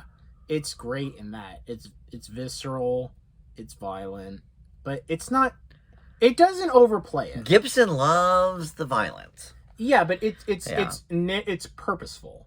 It's not gratuitous. It's not like, okay, we're just going to spam. Well, it's violence. a war. Yeah. Or whatever. It's Battle, like at a least. rebellion. Yeah. What to say about Braveheart? Too long. It's I your list. I'm not going to crap on your list. It is 3 hours. Yeah. I think it could be shaved down a little bit, but it's not overly long for what it's trying to accomplish. Okay. There's some really good improv things in the movie, actually. I get really well directed, emotionally impactful, good themes, really awesome combat. Another Best Picture winner? I know it was nominated. Best Was Picture. it? Okay. Yeah, it's just really solid. I don't really have a lot of... It has flaws. It is decently flawed. Okay. But its positives are quite strong. And I think telling the story of William Wallace and the Scots and their being oppressed by England and how Scotland was won and the impact that one person can make and all these things is really, really important. Yeah. Number 58.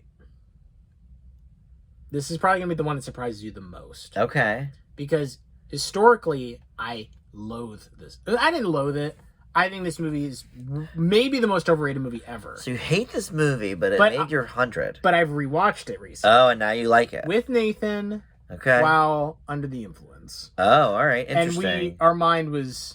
And it's 2001: A Space Odyssey. Oh, you hated this movie. Yeah, I have a whole You said this was literally one of the worst movies you ever saw. Mm-hmm. So boring. Nothing happened. I have a whole now you love it. review going through this whole movie and saying why it's bad. Oh, yeah. And now so what happened? I think it's a masterpiece now. Okay, but why? Just because you were not straight-minded at the time?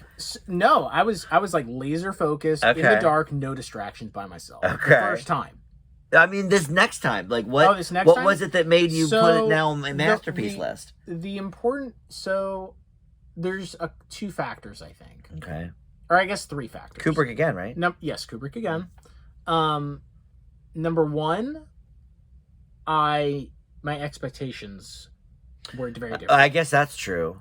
Number two, watching it with Dan really Hoffman bad. and Nathan and us and Skate Guy for some of it, we're discussing it during the slower parts. There are a lot of times long sequences, like a half hour with zero dialogue. Right. And it's a 2.5 hour movie. It's rated G, interestingly. Well, back in the 60s, they didn't know what to do with anything. Yeah, that's true. They just rated everything This is G. 1968, before we even landed on the moon. True. And the visual and score in this are like... Yeah, the score is, I think, what everyone knows about it. But the visuals are almost impossible to believe how good they are for their time. There's nothing that even comes closest. Like, this is... I would argue that the visuals are better than Star Wars. So why did you even watch it the second time thinking it was so bad? Because I really believe that if something is very often considered great that I think is bad, it's usually a me problem. Interesting. And there's a lot of things that I really like that I did not like initially. There's a lot of video game examples. Okay. That I try and understand and revisit, and then I end up really loving them. And I think that's really important for people to do. I think it's part of growing. Is like, yeah, I was wrong about this thing. I didn't understand it the first time. Interesting. I still don't like Forrest Gump. That's your cross to bear. It really is. Forrest Gump is great. I can't wait for it to be on your list. Yeah, me neither. Yeah. Okay, so I think that the key to 2001 is really not writing off the first half hour of the monkey part. Because that is the lens in which you must view the rest of the film. That is setting the context for all of the themes moving forward.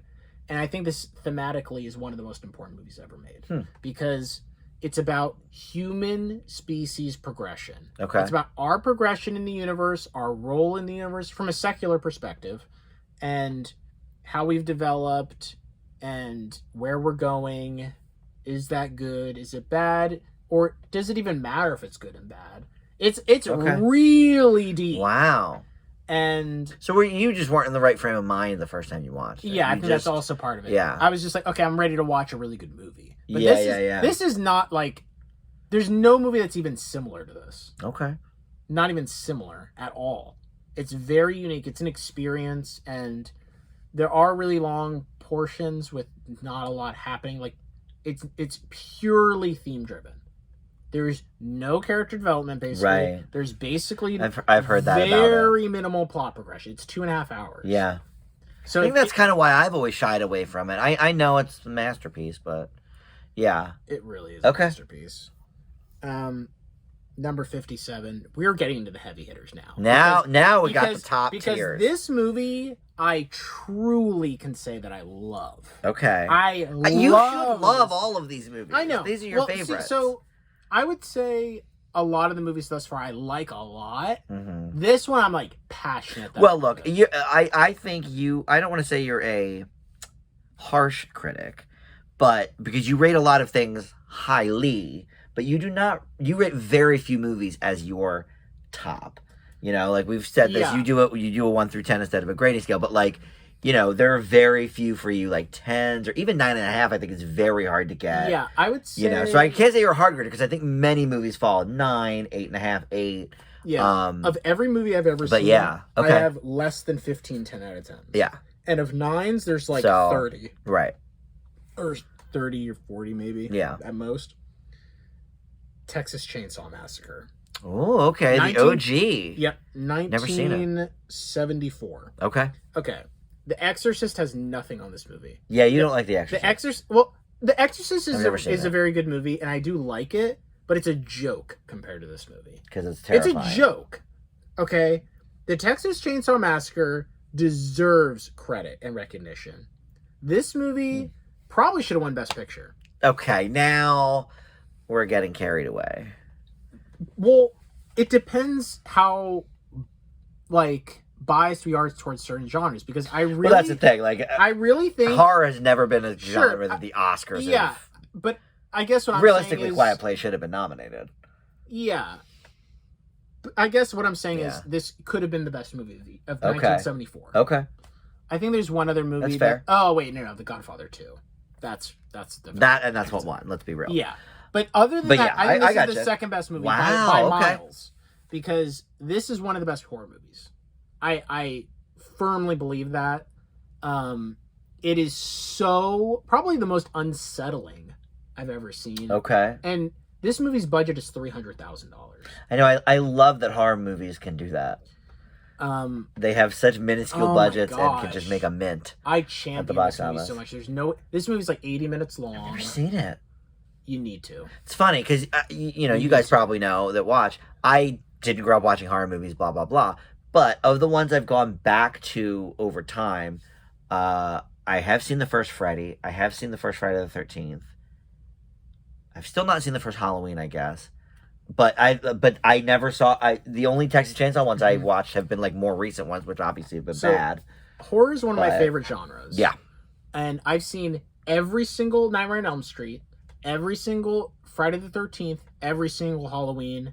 They are all a joke compared to this movie. Mm-hmm. All of them. Nothing is even close to as good as this in those three franchises. Yeah. Now I'm sure I haven't seen any of the sequels or anything. I'm sure they're all bad. But yeah, the one I saw from like 4 or 5 years ago was sure they're all bad. I'll watch them eventually just Yeah. because I love horror. But yeah, this movie's deeply unsettling. Wow. And I didn't know you liked this one so much. oh, it's so good. It's so good. I don't want to say really anything. You should just see it. Okay. If you don't hate horror, you need to see this movie. But caution, it is disturbing and unsettling. Yeah. But not like imagery exactly. It's like behavior and atmosphere and just like what's implied, which normally doesn't bother me. Yeah. Because I'm not disturbed easily. Like Midsommar or whatever. You know, like I'm not disturbed easily. I don't shy away, but like this movie, I was like disturbing. Whoa. Okay. Interesting. And for it to be 1974, like I said, I think The Exorcist is Recess. And that came out compared to this. Recess. That came out later? Years later? 1 year later. Okay. Got it. So when people are like Exorcist is blah blah, it's like, yeah, I mean it's Which good. I've not seen, but yeah. Yeah, it's over like 2 hours or whatever. Is it? No horror movie should be over 2 hours. I've said that. Okay. Number 56. I really wrestle with Texas Chainsaw in this next one. Okay. They're about equal for me. But my recent experience seeing this in the theater put it over, and it is Oh. Jaws. Oh, The original yeah. blockbuster. The original blockbuster, the first summer blockbuster there ever was. Woo! Steven Spielberg, my good friend again, doing it up. I've still never seen. I was waiting for my theater to get it. They re-released it, okay, which is why you saw it in the theater. I was waiting for my little theater to get it, and they said, well, you don't have 3D projectors, so you're not getting it. Go to hell. And so I still haven't seen it. I was waiting for us to get it, and I was going to watch it this year. I was so excited. I have it on DVD. I can watch it on my TV at some point, I guess, but... I love Is it just Jaws. great? It is great. Yeah. Like, it's not by no means going to be like, that was like one of the best movies I've ever seen. Nobody thinks that. I don't think. But what it does is very good, like effective at what it's trying to accomplish. So what do I want to say about Jaws? So good. I mean, the theme is classic, iconic. Mm-hmm. The characters in it, I think, are one of its main primary strong suits. There's kind of a trio, and they're all quite different. They have different backstories, different personalities, just the way they mesh. And I watched this when I was a kid, and it terrified me. It's not. I don't know. I think it terrified many people. It's right on the when it line came out. of horror, not thriller. Right. Because it's kind of like a stronger entity pursuing whatever. Yeah. But, I thought there was a shark under my bed when I was a kid. And I know, I thought the movie was whatever when I was a kid. Yeah. But watching it again as an adult, it's like, okay, now I understand why this is just the OG blockbuster movie. Wow. Because this is true greatness. Okay. Love that. Yeah. Okay. See it. Good old Joe. I know, I gotta watch it. Number 55, the quintessential perfect pacing movie. The perfect pacing. Okay. Toy Story 2.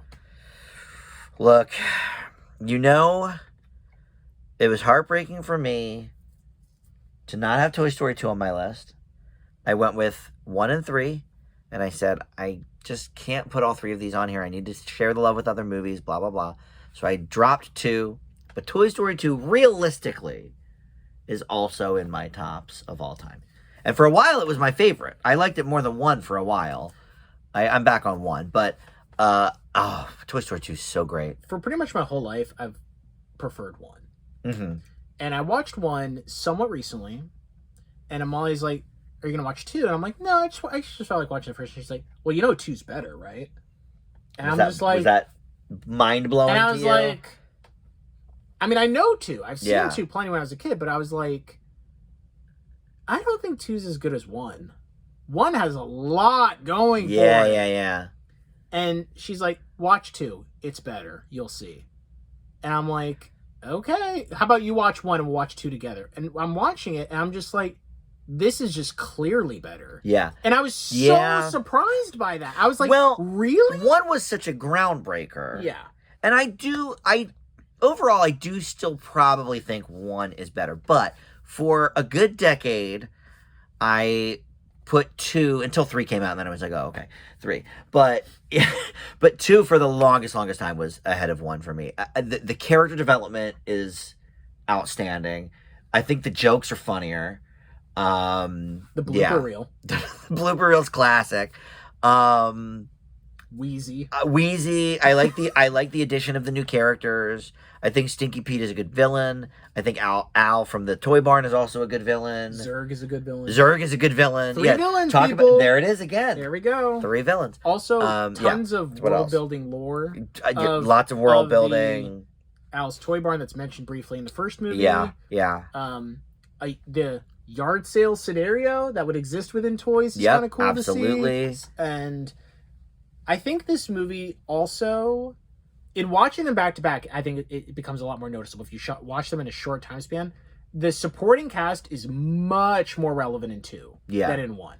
In 1, it's really just Woody and Buzz. The other people mainly just sit on the sidelines. They participate in 2. And Buzz is like a fully realized character. Right. And he's developed like better. This one's more about Woody-ish, and the other one's more about Buzz. Mm-hmm. Um, Well, yeah, because we learn about Woody's backstory. And, yeah, and the airport thing is pretty great. Very good. Though I don't think it's as good as the climax of the first one. No. But It works. again, my main thing with this movie is its pacing. Yeah. Pacing's a big deal for me.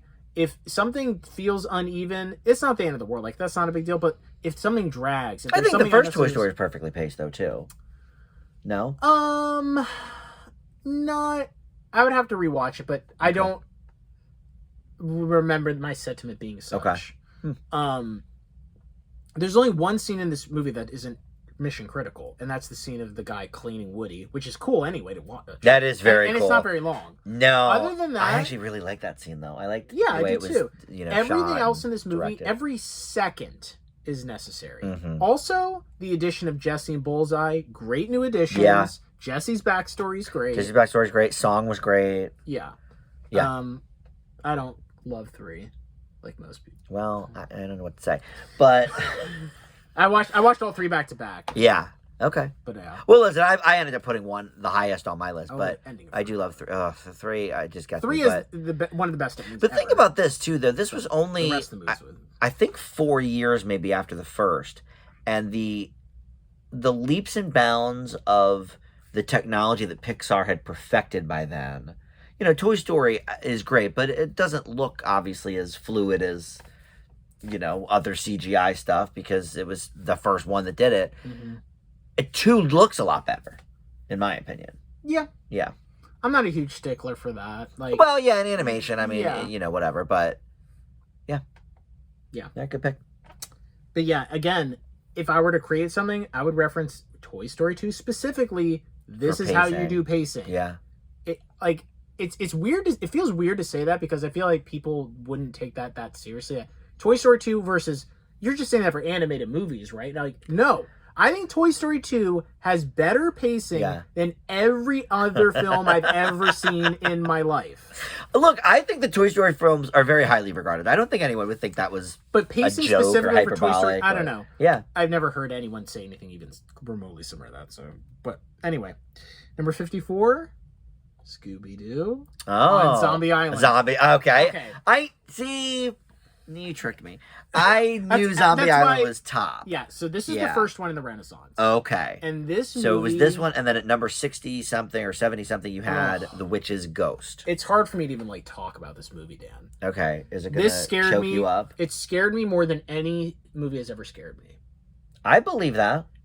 For the time, because I watched it when I was 4 years old. Yeah. It came out in 1998. We rented it from Hollywood Video. Hmm. And I had nightmares for years about this movie. Years of nightmares. And your as a parents result. still let you watch horror movies all the time? No, they didn't really watch horror. Okay. My parents don't like horror anyway. Oh, I see. So Wow. here's why I think Scooby-Doo. I like Scooby-Doo in general. I Me grew up too. with Scooby-Doo. I can't believe that they're still making new Scooby-Doo projects 50, 60 years later. It's wild to me. I've watched a lot of Scooby-Doo stuff. My mom is my mom's favorite. I show. grew up on it. Yeah, she Yeah. grew up on it. Yeah. But this is Gave me nightmares I too, really believe Scooby-Doo on Zombie Island and Scooby-Doo and the Witch's Ghost are the best Scooby-Doo content that exists. Okay. People love Zombie Island. I've not really heard much about Witch's Ghost, to be honest. But Here's why these are just like above everything else. The monsters are real. Mm-hmm. Yeah, that was the And thing. Like that back in the 60s revelation- show, 70s show, it was always like, oh, the caretaker in a white sheet or something. Yes. Yeah, this sort of sent it on another level of like, no, these things actually exist in this universe. This is like a and- PG-13 movie. Right. This is serious business with the characters we love, Right. with the gang. But yeah, this movie's not messing around. Wow. I love that. Yeah, it's serious, you know? Yeah. It takes itself seriously, and you know, of course it's funny and all that jazz. Yeah. It's also just really well written. The plot and kind of the twists and turns and everything and how they discover things is just solid. Love that. I've never really, watched any Scooby content really as an adult. So, I mean, my knowledge of it mostly is the 60s, 70s, and 80s shows that were reran and were new at the time for me, some of them. But, and like I said, I never even watched the that live action movie they did. But yeah, I mean, it's amazing to me that whole collective. I mean, there's only really a very small handful of animated characters that can last 70 years. Mickey Mouse, Bugs Bunny, and honestly Scooby-Doo. Like it's just crazy. So cool. Yeah, and the other two movies that are really good are Scooby-Doo and the Alien Invaders and Scooby-Doo and the Cyber Chase. Both didn't quite make the list, but were kind of close. But the first two are just like, solid. Very solid. Okay. Yeah. I love that. Number 53. It almost pains me to say that this is only number 53. I think you understand should that be higher. That's still high. Yeah, that's high, but should like, be higher. Okay. It's City of God. Oh, Have okay. you seen this? I don't think so. This is a Brazilian movie. Wait a second. Okay, talk about it. So let me think if I have seen it. Okay, so something that might juggle your memory. Yeah. A lot of things are kind of aesthetically yellowish. Almost every character's black. Yeah. It takes place in Brazil, and the City of God is kind of like a slum of Okay. sorts, and takes place from the perspective of The angel? No, the main character, who's kind of just like a regular guy, but he is associated loosely, like he has relation, like his brother is in this group doing these things, and he like narrates. Okay, I don't think I've seen and this. lets you know like the whole picture of the City of God and what's happening. Oh, okay. I'll try not to give away basically anything, but the story structure. One thing I really appreciate is unconventional structure executed well. Okay. And the structure of the film is very unconventional, but it makes it a lot more effective because of how it is. And there's a little thing at the end that's like, oh. Okay. Interesting. And probably not the type of way you would think either. The acting in this, you don't even feel like anybody's acting at any point at all. You know, nobody in this movie's famous even slightly. Okay. But they might be in Brazil. It really feels like, yeah, and a decent amount of the people are non-actors that actually live in the city. Oh, okay. Cool. And this movie's rough, though. Like, it's hard to say. Have you seen the movie Blood Diamond with Leonardo DiCaprio? Yes. Yeah, see, that movie had no effect on me. Okay. Because this movie. Oh, okay. Also is you like... saw this first? I saw this first. Oh, okay. But I rewatched it recently and I liked it a lot more than I already liked. This is like number 20 on IMDb or something. Oh, wow, that's very extremely high. high. Yeah. And justifiably so, you know, child soldiers with guns. Not wow. It's not soldiers, but it's children with guns, like gangs, sort of. Okay. You know, fighting for what they can get in these slums and fighting over territory and drugs and stealing but it's a very serious drama. It's not like The Warriors. It sounds much more serious than that. Yeah. Warriors is a little whatever. Yeah. It's not silly, but yeah. But yeah, this movie is excellent. Highly recommend if you haven't seen it, but it's not really like emotionally rough, but it's like, you know, you're going to see children die. Yeah, I hate that. So it is rough. Like, yeah, it's just violent in kind of like, oh man, that's rough. Okay. Type of thing.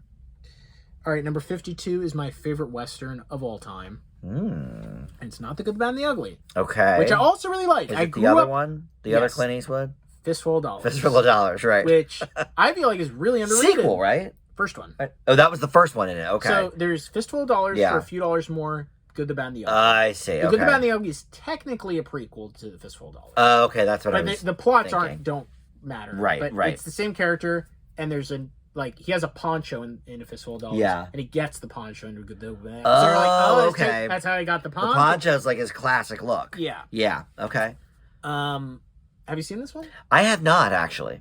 I've seen very few Westerns, to be completely honest. This is the one to watch. Okay. Because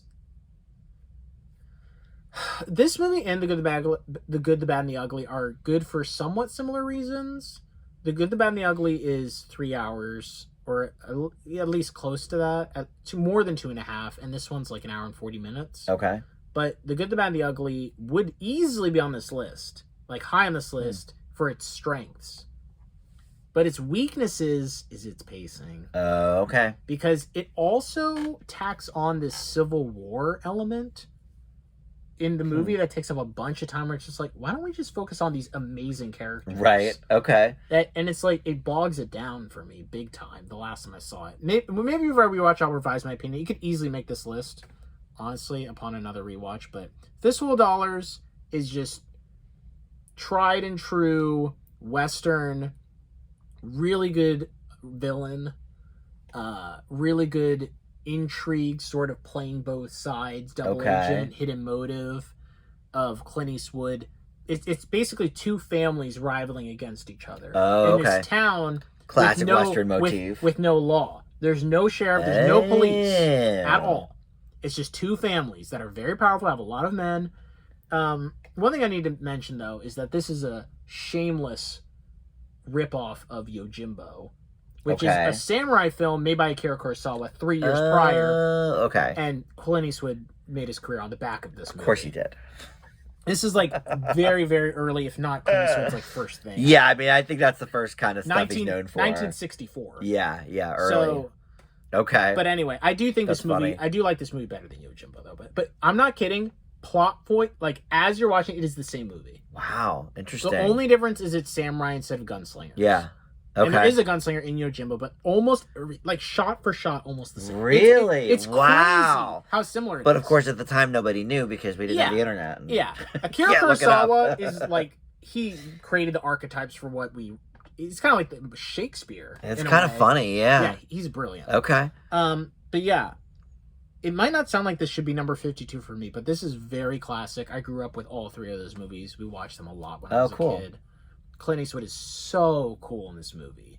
Like, cooler than even the other two movies. Yeah. And he's just like, just like gets like everybody dead. Like, he walks over to the guys like, get 3 coffins ready for me. Jeez. And then he just walks up to these guys, has this banter, and then he just, it really is like that exact thing. Yeah. And then he goes back and says, my mistake, 4 coffins. Wow. He's just so cool. Yeah. That's but funny. outside of that, it's not like just a cheesy Western, whatever. Mm-hmm.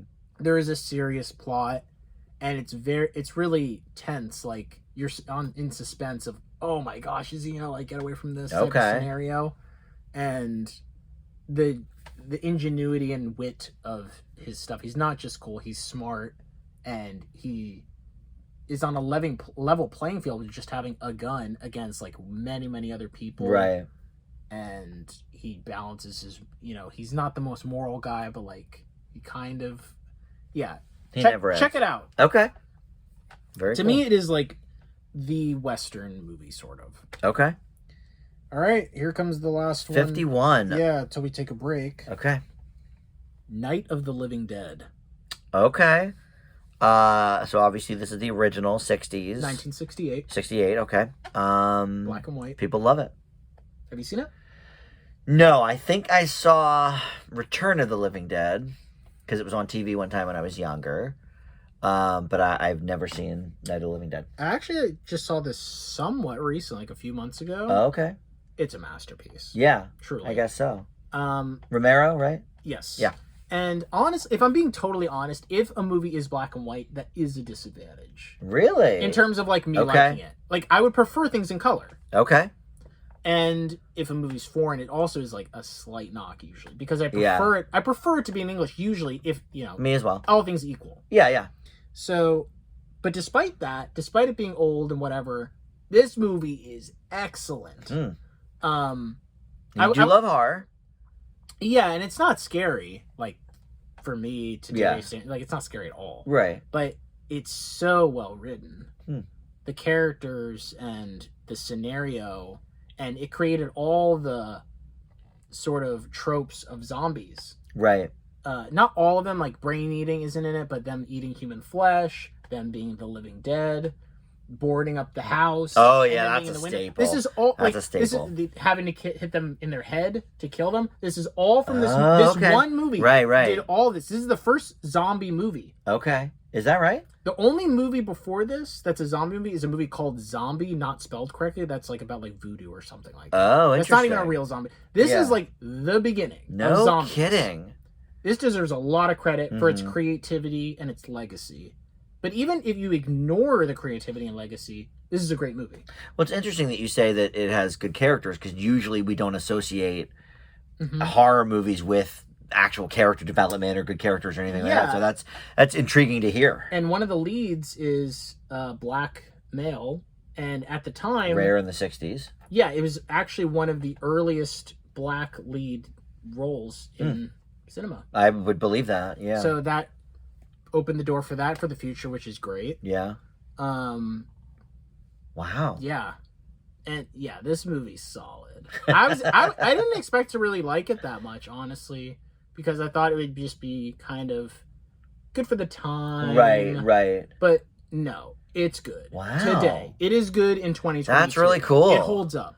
All right. Well, that's another one to check out. I think I'm doing okay on your list. Yeah. The further down we get, I definitely have seen less and less and less. I feel like the first 10, I was like, oh, I've seen like 8 of these. I'm doing pretty good. But yeah, I haven't seen many of the ones we talked about in the last maybe 10 or 15. But all right, so we're gonna stop here for part 1 of the top 100. I'm enjoying hearing your thoughts. I don't know if I like better hearing about movies I haven't seen, or if I like better movies that I have seen so I can talk about them with you. How surprised are you so far? I would say there's a couple that definitely stand out specifically as surprises. Boogie Nights, Star is Born. 2001. 2001, because yeah, you hated it last time I knew. I wouldn't say Texas Chainsaw Massacre was necessarily a surprise. I just because we've talked about horror movies a lot. I love and I didn't know that you were such a big fan of that. So there's definitely some surprises in there. I got the steelbook for it recently. Oh, good steelbook collector. Love Texas Chainsaw. All right, so this is enough now. This is part 1. I know. We love talking about movies you love. What can I say? Don't we all? So we'll be back with a part 2 here, and see everybody then. Bye.